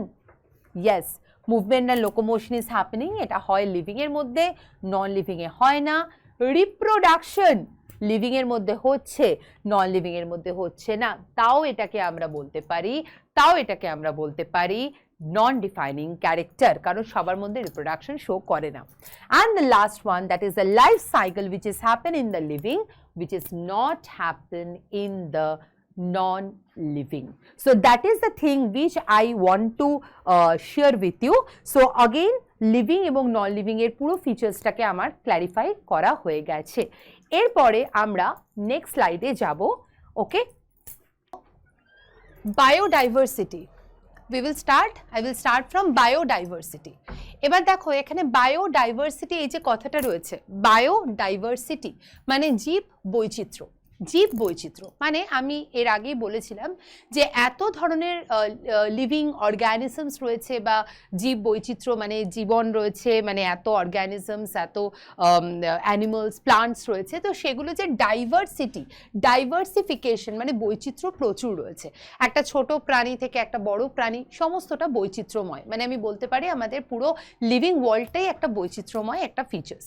ওকে, এবার দেখো এখানে বিভিন্ন প্রকার বাস্তুতন্ত্রে বিভিন্ন প্রকার বাস্তুতন্ত্রে অথবা পরিবেশে কিংবা বাসস্থলে জীবের মধ্যে যে সব বিভিন্নতা দেখা যায়, কি বললাম আমি, এই যে বিভিন্ন রকম বাস্তুতন্ত্রে যে বৈচিত্র্যময়, বাস্তুতন্ত্র মানে ইকোলজিক্যাল এন্টিটিতে যে বৈচিত্র্যময়তা দেখা যায়, সেটাকে এক কথায় আমি বলতে পারি জৈব বা জীব বৈচিত্র্য। তাহলে এই যে জীব বৈচিত্র্য বা বায়োলজিক্যাল ডাইভার্সিফিকেশন, এটা ফার্স্ট যে টার্মটা সে কে কয়েন করেছিল? ফার্স্ট টার্মটা কয়েন করেছিল ডব্লিউ.জি. রজেন 1985-এ বায়োডাইভার্সিটি শব্দটি কয়েন্ড বা প্রবর্তন করেন। এবারে এখানে আমি কিছু পয়েন্ট অ্যাড করতে চাই। বায়োডাইভার্সিটি, এখানে আমরা বলতে পারি যে টোটাল 1.7 to 1.8 মিলিয়ন বলতে পারো স্পিসিস রয়েছে। আছে এখানে অবশ্যই পার্সেন্টেজ অফ অ্যানিমালস অনেক বেশি, মানে অ্যানিমালস বা বলতে পারো প্রাণীদের পার্সেন্টেজটা অনেক বেশি, অনেক পরিমাণে রয়েছে প্রাণী, এবং উদ্ভিদরা মানে প্লান্টসরা জেনারেলি একটু কম অ্যামাউন্টে, কম নাম্বারে থাকে। তো সেখানে মোর দ্যান, মানে the animals number are more.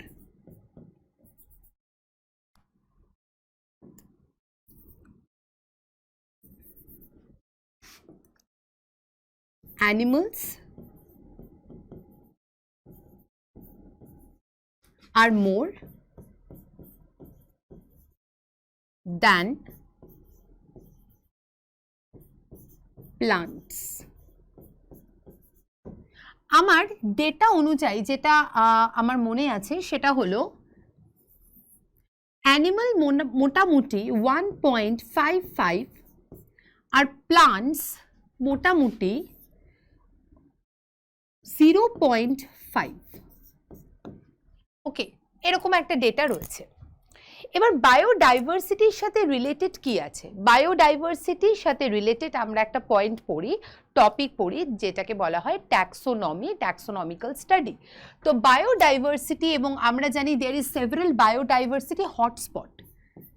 Biodiversity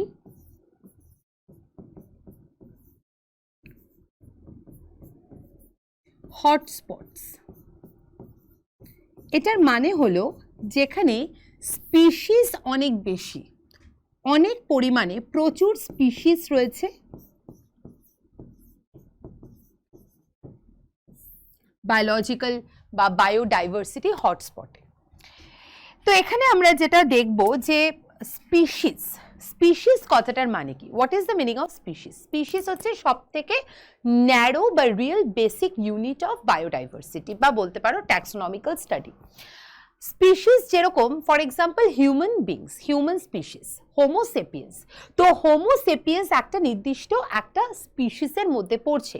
এবার হোমোসেপিয়েন্সকে যদি আমি ক্যাটেগরাইজেশন করি, মানে ট্যাক্সোনমিক্যাল স্টাডি দেখাই, তাহলে কিন্তু সেটা কিংডম অ্যানিম্যালিয়া, সেখান থেকে ডাইভার্সিফিকেশন হয়ে আসছে। তাহলে হিউম্যান হোমোসেপিয়েন্স, তার সাথে কিন্তু কিসের মিল আছে, মানে এটা কোন বলতে পারো ক্লাসের মধ্যে রয়েছে বা কোন ফাইলামের মধ্যে রয়েছে? আমরা জানি ক্লাস ম্যামেলিয়া, ম্যামলসের মধ্যে রয়েছে, ফাইলাম কর্ডেটার মধ্যে রয়েছে। তাহলে ম্যামলস যেটা ক্লাস, সেটা যখন কর্ডেটা ফাইলামের মধ্যে রয়েছে, তাহলে কর্ডেটা ফাইলামের মধ্যে কি এভিস ক্লাস নেই বা পাইসেস নেই বা রেপটিলিয়া বা সরীসৃপেরা নেই? অবভিয়াসলি আছে। মানে কিছু ক্যারেক্টার কিন্তু হিউম্যানের সাথে, কিছু ক্যারেক্টার আদার ম্যামলসের সাথে, আবার কিন্তু কিছু ক্যারেক্টার বিভিন্ন ক্লাসেরও মিল বা সামঞ্জস্যতা রয়েছে। তার জন্য ওরা একত্রিত হয়ে একটা অ্যানিম্যালিয়া মানে একটা বড় বৃহৎ কিংডম, দ্যাট ইজ অ্যানিমাল গ্রুপের মধ্যে ওরা বেষ্টিত। তো এই যে পুরো জিনিসটা, সেটাকে আমি বায়োডাইভার্সিটি কথাটাতে আমরা বলতে চাই। তো আমি নেক্সট পেজে গেলাম। সেখানে দেখো এই যে বায়োডাইভার্সিটি সেটা স্পিসিসের ওপর ডিপেন্ড করে অনেকভাবে হতে পারে, যেরকম ধরো ডিফারেন্ট টাইপস অফ স্পিসিস হতে পারে depending upon the geographical location, যেরকম there is a allopatric, parapatric, sympatric species. কিন্তু এখানে আমি ফার্স্টে ক্লাসিফাই করেছি classification of the biodiversity alpha, beta এবং গামা। এখানে দেখো তিনটে point I like to mention, I have mentioned একটি অঞ্চল, একটি অঞ্চলের মধ্যে, মানে I just want to explain here, ধরো একটা অঞ্চলের মধ্যে অনেকগুলো স্পিসিস রয়েছে, সেম স্পিসিস, একটা অঞ্চলের মধ্যে অনেকগুলো স্পিসিস রয়েছে, তো এই স্পিসিসগুলো বা এই অর্গানিজমসগুলো একটা অঞ্চলের মধ্যে রয়েছে, ওকে, তাহলে তাদের মধ্যে সিমিলারিটিস অনেক বেশি। বিটা মানে বিভিন্ন অঞ্চল, এটা ধরো একটা অঞ্চল, এটা ধরো একটা অঞ্চল, এটা ধরো একটা অঞ্চল, এ, বি অ্যান্ড সি। তাহলে এখানে রয়েছে একটা স্পিসিস, এখানে আরেকটা, এখানে আরও এক ধরনের। তাহলে এই যে টোটাল স্পিসিস তাদের মধ্যে বিভিন্ন রকম বৈচিত্র্যময়তা রয়েছে বিভিন্ন অঞ্চলের, তাদের একত্রিত করে মানে একটা নির্দিষ্ট স্পিসিস ছিল মানে স্পিসিস এ, এবার তার সাথে আসলো দেখো স্পিসিস বি আর সি, এবং সমস্তটা একত্রিত করে একটা বৃহৎ অঞ্চল সৃষ্টি হলো। সেই বৃহৎ অঞ্চলের মধ্যে কিন্তু এ স্পিসিসও রয়েছে, বি স্পিসিসও রয়েছে, সি স্পিসিসও রয়েছে। তাহলে কিভাবে আমি বায়োডাইভার্সিটিকে এক্সপ্লেন করব? ফর এক্সাম্পল ধরো, for example in the Corbett national park, বা কর্বেট ন্যাশনাল পার্ক বলতে পারো, শিমলিপাল ন্যাশনাল পার্ক বলতে পারো, পেরিয়ার আছে, রানথাম্বোর আছে, বা আমাদের ওয়েস্ট বেঙ্গলে সুন্দরবন। তাহলে সুন্দরবনের মধ্যে কি রয়েছে? প্রচুর বাঘ রয়েছে, মানে it's a totally surrounded by বা টোটালি এখানে বাঘেদের একটা অঞ্চল সুন্দরবনটা। ওখানে কোন স্পিসিসটা সব থেকে বেশি ইম্পর্টেন্ট, সব থেকে বেশি ডিস্ট্রিবিউটেড, সব থেকে বেশি অ্যামাউন্টে রয়েছে? That will B tiger. তাহলে টাইগার একটা পার্টিকুলার এরিয়াতে ওরা কিন্তু প্রাইম ইম্পর্টেন্ট। তা বলে কি আদার স্পিসিস নেই? ইয়েস আছে। তাহলে আমি যদি সুন্দরবনকে বাঘেদের জন্য বিখ্যাত বলে থাকি, তাহলে ধরো অন্য গির ন্যাশনাল পার্ক, ওখানে সিংহ রয়েছে বেশি, বা অন্য জায়গায় কেরালাতে ধরো হাতি রয়েছে, তাহলে সমস্তটা একসাথে এক একটা টুকরো টুকরো অঞ্চল একসাথে মিলে আমরা বিটা বলতে পারি। আর পুরো এরিয়াটা মানে পুরো আমাদের ইন্ডিয়াটা বা পুরো একটা কন্টিনেন্ট মানে একটা পুরো আমাদের ধরো এশিয়া বা অস্ট্রেলিয়া, এই যে কন্টিনেন্ট মহাদেশ পুরো নিয়ে হচ্ছে একটা গামা ডাইভার্সিটি। তাহলে আমি যদি এটাকে এক্সপ্লেন করি, তাহলে আলফা ডাইভার্সিটিটা হচ্ছে সব থেকে লো, তারপরে সেখান থেকে আসছে বিটা, সেখান থেকে আসছে গামা। তাহলে আমি র্যাঙ্কিং করব, এটা হচ্ছে 1, এটা হচ্ছে 2 আর এটা হচ্ছে 3। So this 3 are the ranking here, alpha, beta, gamma. এইভাবে আমরা র্যাঙ্কিং করাচ্ছি। এরপরে আমরা পরের স্লাইডে চলে যাব। এখানে আমি কিছু কোয়েশ্চেন্স দিয়েছি, কিছু কোয়েশ্চেন্স আমি দিয়েছি, তোমরা করে ফেলো চট করে। দেখো এখানে বলেছে খালি চোখে দেখা যায় এমন একটি ক্ষুদ্রাকৃতি কোষের আয়তন হলো। এটা কিন্তু তোমাদের স্টাডি ম্যাটের কোয়েশ্চেন, মানে স্টাডি ম্যাটে এই লাইনটা দেওয়া রয়েছে, সেখানে বলছে কোন আনসারটা হতে পারে কি খালি চোখে দেখা যায় এমন একটা ক্ষুদ্রাকৃতি কোষের আয়তন।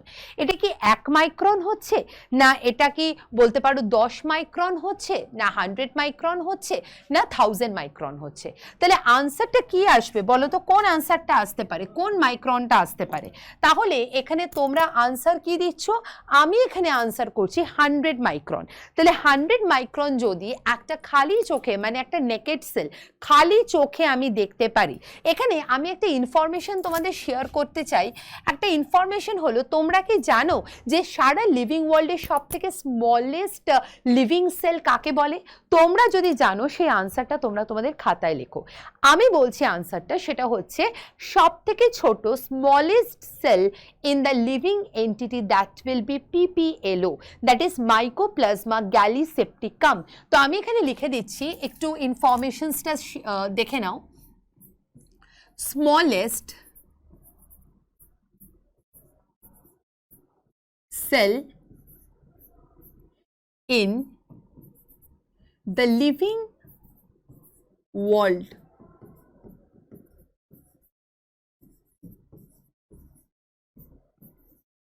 এটার আনসার হলো পিপিএলও। পিপিএলও মানে এটা প্লুরাল ফ্লুইড অফ ক্যাটল থেকে পাওয়া গেছে, সো এটা হচ্ছে প্লিউরো নিউমোনিয়া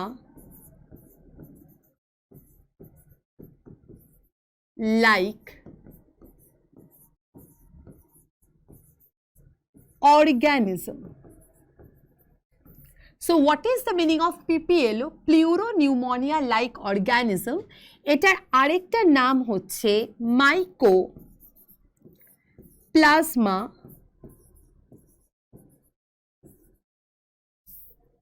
gallisepticum.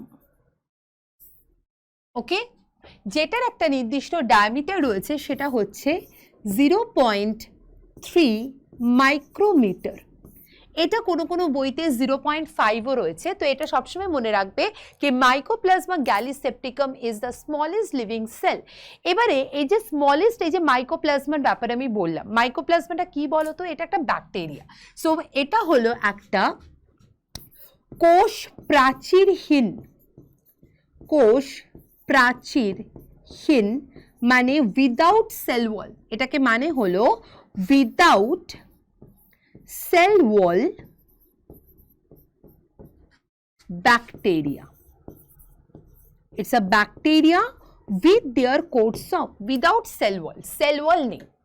আরেকটা জিনিস মনে রাখবে, এই যে সেল খালি চোখে দেখছি, তো কোষকে আমরা জেনারেলি খালি চোখে দেখতে পারি না, তাহলে আমরা সেখানে কি যন্ত্রের ব্যবহার করি? কোন যন্ত্রটা দিয়ে আমরা কোষকে দেখি? সেটা হচ্ছে মাইক্রোস্কোপ। আর মাইক্রোস্কোপের প্রবর্তককে, মাইক্রোস্কোপকে ইনভেন্ট করেছিল, microscope was invented by Antonie van Leeuwenhoek. আর মাইক্রোস্কোপ প্রবর্তনের সাথে সাথে উনি হচ্ছে প্রথম আবিষ্কারক, প্রথম বৈজ্ঞানিক যে একটা লিভিং সেলকে মাইক্রোস্কোপের তলায় দেখেছিলেন। Okay, so Antony van Leeuwenhoek is the first inventor who saw the living cell under the microscope. এবং রবার্ট হুক দেখেছিলেন নিরেট কোষ, মানে যেটা হচ্ছে বলতে পারো নির্জীব কোষ, সেটাকে মানে dead cell under the microscope. এই জিনিসগুলো, ইনফরমেশনসগুলো খুব ইম্পর্টেন্ট, একটা বেসিক বায়োলজির মধ্যে থাকে। একটা ফার্স্ট হচ্ছে রবার্ট হুকের কন্ট্রিবিউশন, তারপরে অ্যান্টনি ভ্যান লিউয়েনহুক এবং রবার্ট ব্রাউন যে নিউক্লিয়াস দেখেছিলেন, এবং ফন্টেনা যে নিউক্লিওলাসকে দেখেছিলেন। So that is the thing, the first one Robert Hooke, and then the Robert Brown, and then Fontana, and the Antony van Leeuwenhoek. এবং কোষতত্ত্ব মানে সেল থিওরির ব্যাপারটাও কিন্তু আমাদের সেল চ্যাপ্টারে পড়তে হবে, কোষ চ্যাপ্টারে পড়তে হবে। এবার আমি পরের কোয়েশ্চনে চলে যাচ্ছি। এখানে কোয়েশ্চনটা হলো, দেখো, বর্তমান কালে জীবনের সূচনার সর্বাপেক্ষা গ্রহণযোগ্য মতবাদ। কি বললাম? বর্তমান কালে জীবনের সূচনার সর্বাপেক্ষা গ্রহণযোগ্য মতবাদটি কি? এটা কি বিশেষভাবে সৃষ্টির তত্ত্ব, যেটা আমি এক্ষুনি বললাম সেল থিওরি? এটা কি আধুনিক রাসায়নিক উদ্বর্তন, মানে এটা কি আমরা কোনো কেমিক্যাল অ্যাসপেক্টে বলতে পারি? না, এটাকে আমি বলতে পারি সবগুলোই বা কোনোটাই নয়। দেখো, মডার্ন সেল থিওরি, যদি আমি মডার্ন সেলের বেসিস বলি, মডার্ন সেল কিসের উপর ডিপেন্ড করছে? মডার্ন সেল সেলুলার এন্টিটি কিসের উপর ডিপেন্ড করছে? সেটা হচ্ছে ডিপেন্ড করছে কেমিক্যাল অ্যাসপেক্টের উপরে ও রাসায়নিক কন্টেন্টের উপরে। তো রাসায়নিক তত্ত্ব তার উপর ডিপেন্ড করে, বা বলতে পারো মলিকিউলার এন্টিটি, তার উপর ডিপেন্ড করে কিন্তু একটা কোষ তত্ত্ব বা একটা মডার্ন সেল থিওরি করা হয়। তাহলে এখানে আমি সরাসরি চলে যাচ্ছি আধুনিক রাসায়নিক উদ্বর্তনের মাধ্যমে। তার মানে বর্তমান জীবনের সূচনার সর্বাপেক্ষা গ্রহণযোগ্য মতবাদটি হলো আধুনিক রাসায়নিক উদ্বর্তন, মানে কেমিক্যাল বেসিস অফ লাইফ। তো কেমিক্যাল মানে মডার্ন, মানে আমরা এখানে একটা টার্ম আমরা তো পরবর্তীকালে পড়বই, ট্যাক্সোনমি। তার মধ্যে যেটা সব থেকে মডার্ন অ্যাসপেক্ট সেটা হচ্ছে কিন্তু বায়োকেমিক্যাল অ্যাসপেক্ট, বায়োকেমিক্যাল অ্যাসপেক্ট। ওকে, এই যে বায়োকেমিক্যাল অ্যাসপেক্ট সেটাই কিন্তু একটা মডার্ন সেল থিওরির কনসেপ্ট। ওকে, সো আরেকটা জিনিস যেটা আমি সেল থিওরি কথাটা আমি একটু বলে দিচ্ছি, যে সেল থিওরি কথাটার মানে কি। যেটা আমি বললাম যে সেল থিওরি, কোষ তত্ত্ব, এখানে একটু জিনিসটা জেনে নাও। কোষ তত্ত্ব মানে হলো সেল থিওরি। এখানে ফার্স্ট যেটা পড়বে সেটা হচ্ছে কে দিয়েছিল কোষ তত্ত্বটা। ফার্স্ট কোষ তত্ত্ব দিয়েছিলেন জার্মান, এই যে জার্মান, ইনি কিন্তু ব্রিটিশ নন। এই কোয়েশ্চেনগুলো কিন্তু নিটের জন্য খুব ইম্পর্টেন্ট। তোমরা নিটে যখন অ্যাপিয়ার করবে তখন দেখবে এনসিইআরটির এগুলো হচ্ছে সব থেকে ইম্পর্টেন্ট লাইন্স, মানে কোষ তত্ত্ব বা মডার্ন সেল থিওরি, বা কে ফার্স্ট দিয়েছিলেন, what is the meaning of biological like bio theory of cell lineage, বা what is the meaning of the Virchow, Rudolf Virchow cell theory, এই ব্যাপারগুলো খুব ইম্পর্টেন্ট। তো সেখানে দেখো German botanist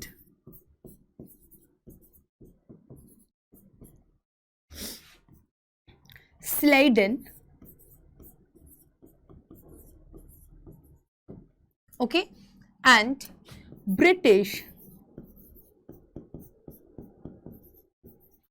zoologist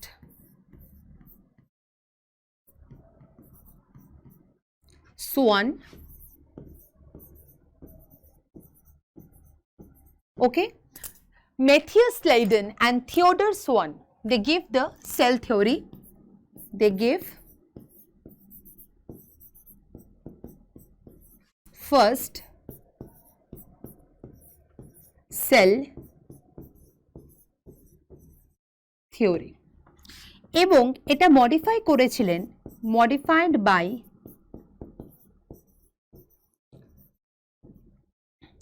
Rudolf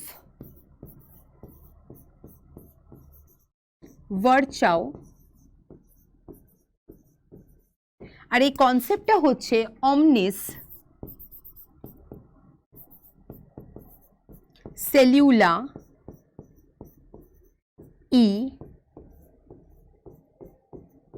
সেলুলি। Okay, that means the theory of cell lineage or biogenetic law. এটাকে biogenetic ল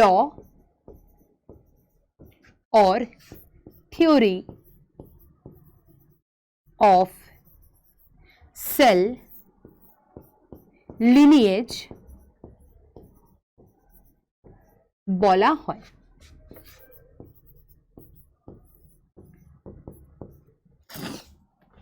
ওকে, তো এই ইনফরমেশনসগুলো সবসময় মনে রাখবে। বায়োকেমিক্যাল অ্যাসপেক্ট হচ্ছে মডার্ন, এবং মডার্ন ট্যাক্সোনমিক্যাল স্টাডি বলতে পারো।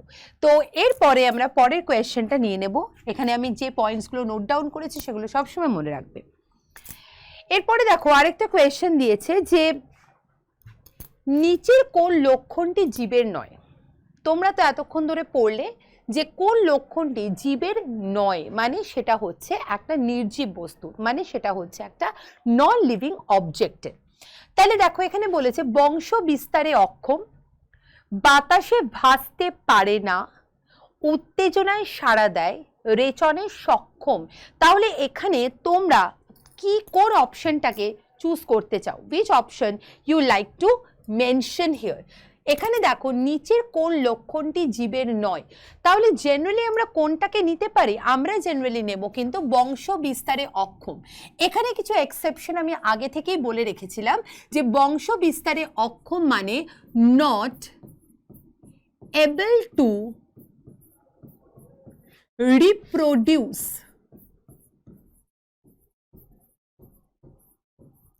এই প্রপার্টিটা সবসময় নন লিভিং একটা এন্টিটির মধ্যে থাকছে, but some organism, I have said, আমি বলেছিলাম হাইব্রিডস, যারা কিনা again unable to reproduce. So this is certain exception. So তোমরা কি জানতে চাও কোন কোন হাইব্রিড অর্গানিজমস যারা কিন্তু রিপ্রোডাকশন করতে পারে না? So what are the examples? Examples of the hybrid organisms unable to reproduce like mule and hinny. So what is mule and what is hinny? তোমরা কি জানো mule কি আর hinny কি? মনে রাখবে mule হচ্ছে মেল ডঙ্কি আর ফিমেল হর্স। এদের মধ্যে হাইব্রিডাইজেশন বা সংকরায়ন হয়েছিল এবং হিনি হলো male horse and female donkey. এরা কিন্তু কখনোই রিপ্রোডাকশন করতে পারে না। এবার কোয়েশ্চেন আসলো যে এমন কি কোনো হাইব্রিড অর্গানিজমস রয়েছে যারা রিপ্রোডাকশনে সক্ষম? হ্যাঁ, হাইব্রিড হয়েও সক্ষম, রিপ্রোডাকশন করতে পারে, দো দে আর দ্য হাইব্রিড অর্গানিজমস। তাহলে সেরকম কিছু কিছু অর্গানিজমসের নাম আমরা বলতে পারি কি? হ্যাঁ বলতে পারি অবশ্যই, একটু ইনফরমেশনটা মনে রাখবে। যেরকম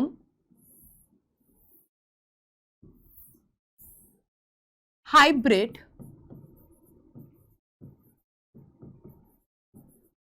able to reproduce.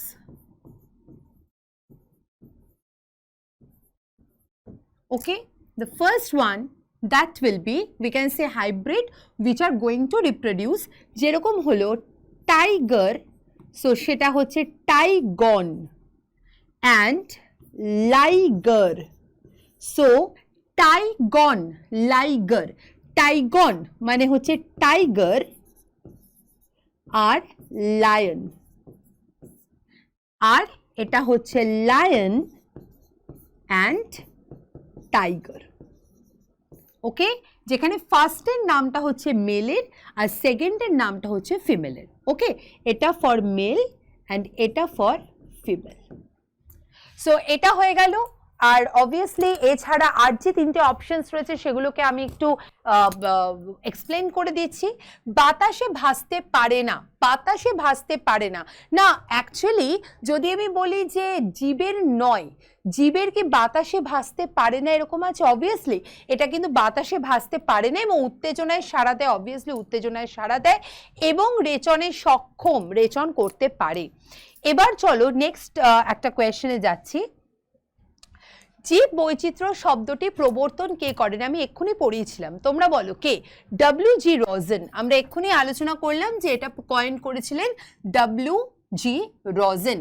এবং এই যে বায়োলজিক্যাল, এই যে জীব বৈচিত্র্য, বায়োডাইভার্সিটি, এবং সেই ব্যাপারটা, সেই কনসেপ্টটা যেটা আমরা পরবর্তীকালে ক্লাস 12-এর চ্যাপ্টারে আরও ডিটেলে পড়বো, যে বায়োলজিক্যাল ডাইভার্সিটি বা বায়োডাইভার্সিটি, ডাইভার্সিফিকেশন মানে একটা অর্গানিজমসের কত ধরনের বৈচিত্র্য, কত ধরনের ওদের ক্যারেক্টারাইজেশন, ক্লাসিফিকেশন, সেগুলো আমরা বায়োডাইভার্সিটিতে পড়ে থাকি। নাও নেক্সট কোয়েশ্চেন। আচ্ছা, এদের কি কি কাজ আছে?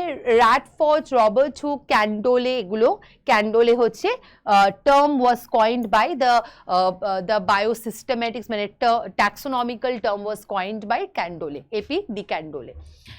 এবার দেখো শ্বসন কি? শ্বসন কি? অপচিতিমূলক, তাপমোচনকারী ও শক্তি উৎপাদনকারী পদ্ধতি, না উপচিতিমূলক, তাপমোচনকারী, শক্তি উৎপাদন পদ্ধতি? একটা শ্বসন কথাটার মানে কি? কি মানে কি শ্বসনের মানে কি? শ্বসনের মানে হচ্ছে যে এটা কিন্তু একটা অপচিতি না উপচিতি, এটা একটা অপচিতিমূলক, মানে শ্বসনে কখনোই কিন্তু পজিটিভ মেটাবলিজম হয় না। মানে কাকে বলছি অপচিতি আর কাকে বলছি উপচিতি, এখানে একটু দেখে নাও। এই অপচিতি কথাটার মানে হচ্ছে যেটা কিনা ক্যাটাবলিজম, ক্যাটাবলিক।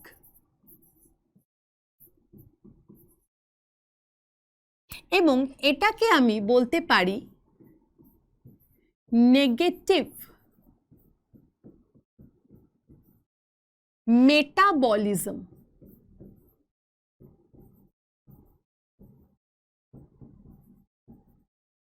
ওকে, যেখানে কমপ্লেক্স ভেঙে সিম্পল তৈরি হয়। মানে এখানে আমি আরেকটু এক্সপ্লেন করতে পারি কি ড্রাই ওয়েট মানে শুষ্ক ওজন, ড্রাই ওয়েট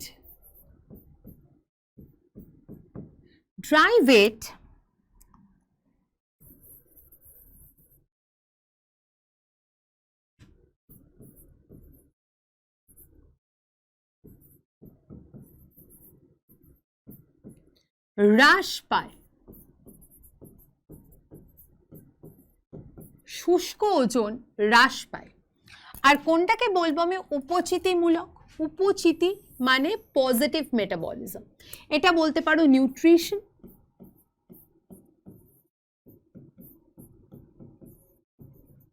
যেটাকে বলতে পারি পজিটিভ মেটাবলিজম।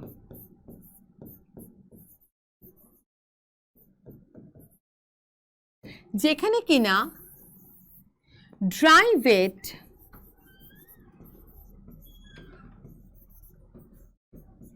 ইনক্রিজড মানে ড্রাই ওয়েট বাড়ে। ওকে, সো এখানে আমি বলতে পারি যে এটা কিন্তু একটা অপচিতিমূলক তাপ মোচনকারী মানে এক্সোথার্মাল, বেরিয়ে যাচ্ছে এনার্জি, শক্তি উৎপাদনকারী মানে এটা হলো exothermic.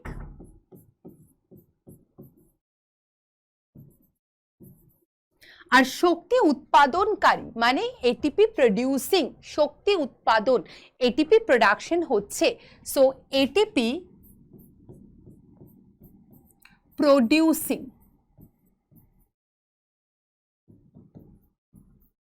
Process. Okay, so that will be the thing. এখানে কিন্তু এটিপি তৈরি হচ্ছে। তো এইটাকে আমি ঠিক করছি, তাহলে আমরা বলতে পারি it's a catabolic reaction where the ATP production will happen. নাও আমরা যেতে পারি নেক্সট কোয়েশ্চেনে। নেক্সট কোয়েশ্চেন কি আছে দেখো, এখানে কিছু হোমওয়ার্ক আমি দিয়েছি, যেখানে আমি ফার্স্ট কোয়েশ্চেনে দিয়েছি বৃদ্ধি ও বিপাক কাকে বলে, জীবন চক্র বলতে কি বোঝো, কাকে বলে জীব বৈচিত্র্য, ক্ষরণ ও রেচন কি, উদ্ভিদের পুষ্টি ক প্রকারে। পুষ্টি কথাটার মানে হলো নিউট্রিশন। নিউট্রিশনকে তোমরা ক্যাটেগরাইজ করবে দুটো ভাগে, অটোট্রফিজম এবং হেটেরোট্রফিজম, মানে স্বভোজী পুষ্টি এবং পরভোজী পুষ্টি। এবং তোমাদের বইতে এবং তোমাদের পাঠ্য বইতে যেটা দেওয়া রয়েছে, অটোট্রফিজম কথাটার মানে হচ্ছে যারা নিজেদের খাবার নিজেরা তৈরি করতে পারে। এবং কাকে বলছে হেটেরোট্রফিজম মানে পরভোজী পুষ্টি, যারা নিজেদের খাবার নিজেরা তৈরি করতে পারে না। তো এই জিনিসটাকে আমি একটু মানে চক আউট করে দিচ্ছি, জট ডাউন করে দিচ্ছি। তো এখানে আমরা পুষ্টিকে দুটো ভাগে ভাগ করছি,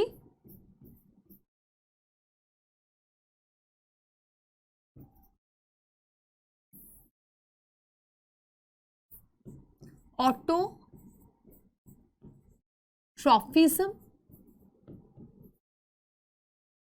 আর হেটারোট্রফিজম।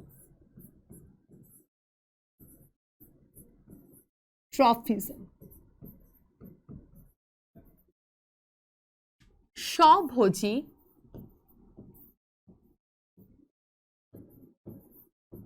পুষ্টি, পরভোজী পুষ্টি। স্বভোজী যারা নিজেদের খাবার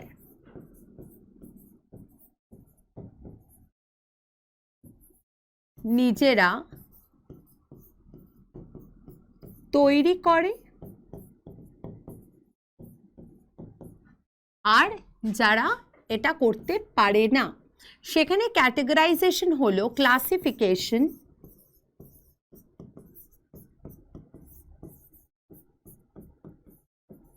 যেরকম ফার্স্ট আমরা পড়ব হলোজোইক, যেটা অ্যানিমালের জন্য, আরেকটা হচ্ছে সেম হলোফাইটিক, যেটা প্লান্টদের জন্য। মানে হলো মানে যারা গলাধ্যকরণ করে, খাবারটাকে মুখ দিয়ে খায়, হলো। আরেকটা হচ্ছে প্যারাসাইটিক, যারা হোস্টকে ক্ষতি করে, হোস্টের থেকে খাবারকে স্ন্যাচ করে নেয়, শোষণ করে নেয় এবং হোস্টকে ক্ষতি করে। আরেকটা হচ্ছে স্যাপ্রোট্রফিক বলতে পারো, যেটারও দুটো ভাগ স্যাপ্রোট্রফিকের। একটা হলো অ্যানিমালের জন্য, যেটাকে বলে স্যাপ্রোবিক, দিস ইজ ফর অ্যানিমাল। আরেকটা হলো স্যাপ্রোফাইটিক, যেটা প্লান্টদের জন্য। ওকে, সো এই হচ্ছে ক্যাটেগরাইজেশন, যেখানে আমরা পাচ্ছি ডিফারেন্ট টাইপের পুষ্টির ব্যাপারে। তো এই জিনিসটা আমরা পড়াশোনা করব। এরপরে আমরা চলে যাব পরবর্তী স্টেপে, এবং সেই স্টেপের মধ্যে আমাদের রয়েছে এইখানে আমরা যেটা পড়ব। আচ্ছা, সো এইখানে আমরা এন্ড করছি। আমাদের পরে যে টপিকটা আমরা পড়ব সেটা হচ্ছে ট্যাক্সোনমি এবং সিস্টেমেটিক্স। তো এই যে পুরো ক্লাসটা আমরা পড়লাম, আমরা কোথা থেকে পড়লাম, আমরা কমপ্লিট করলাম পুরো সেলের কিছু পার্ট, এবং তার সাথে গ্রোথ বা বৃদ্ধি, তার সাথে শ্বসন, রেচন, ক্ষরণ, যা যা জীবের বৈশিষ্ট্য থাকে সমস্তটা কিন্তু আমরা আজকে এই লেকচারের মাধ্যমে পড়াশোনা করলাম। এবং তার সাথে কিছু কোয়েশ্চেন্স আমি তোমাদের দিয়ে দিয়েছি, এবং যে যে কোয়েশ্চেন্সে তোমাদের সমস্যা হচ্ছে সেই কোয়েশ্চেন্সগুলো অবশ্যই আমরা রেসপন্স করে নেব, উত্তর করে নেব, এবং আমরা মোটামুটি পাঠ্য বই অনুযায়ী চলবো। তার সাথে নিটের যে যে পড়াশুনো দরকার সেই জিনিসগুলো আমরা অ্যাডিশন বা ডিলিশন করব। Thank you so much. আজকে আমার লেকচার এত অবধি, এবং পরবর্তী লেকচার আমরা পরের দিনকে আমাদের শুরু হবে। Thank you.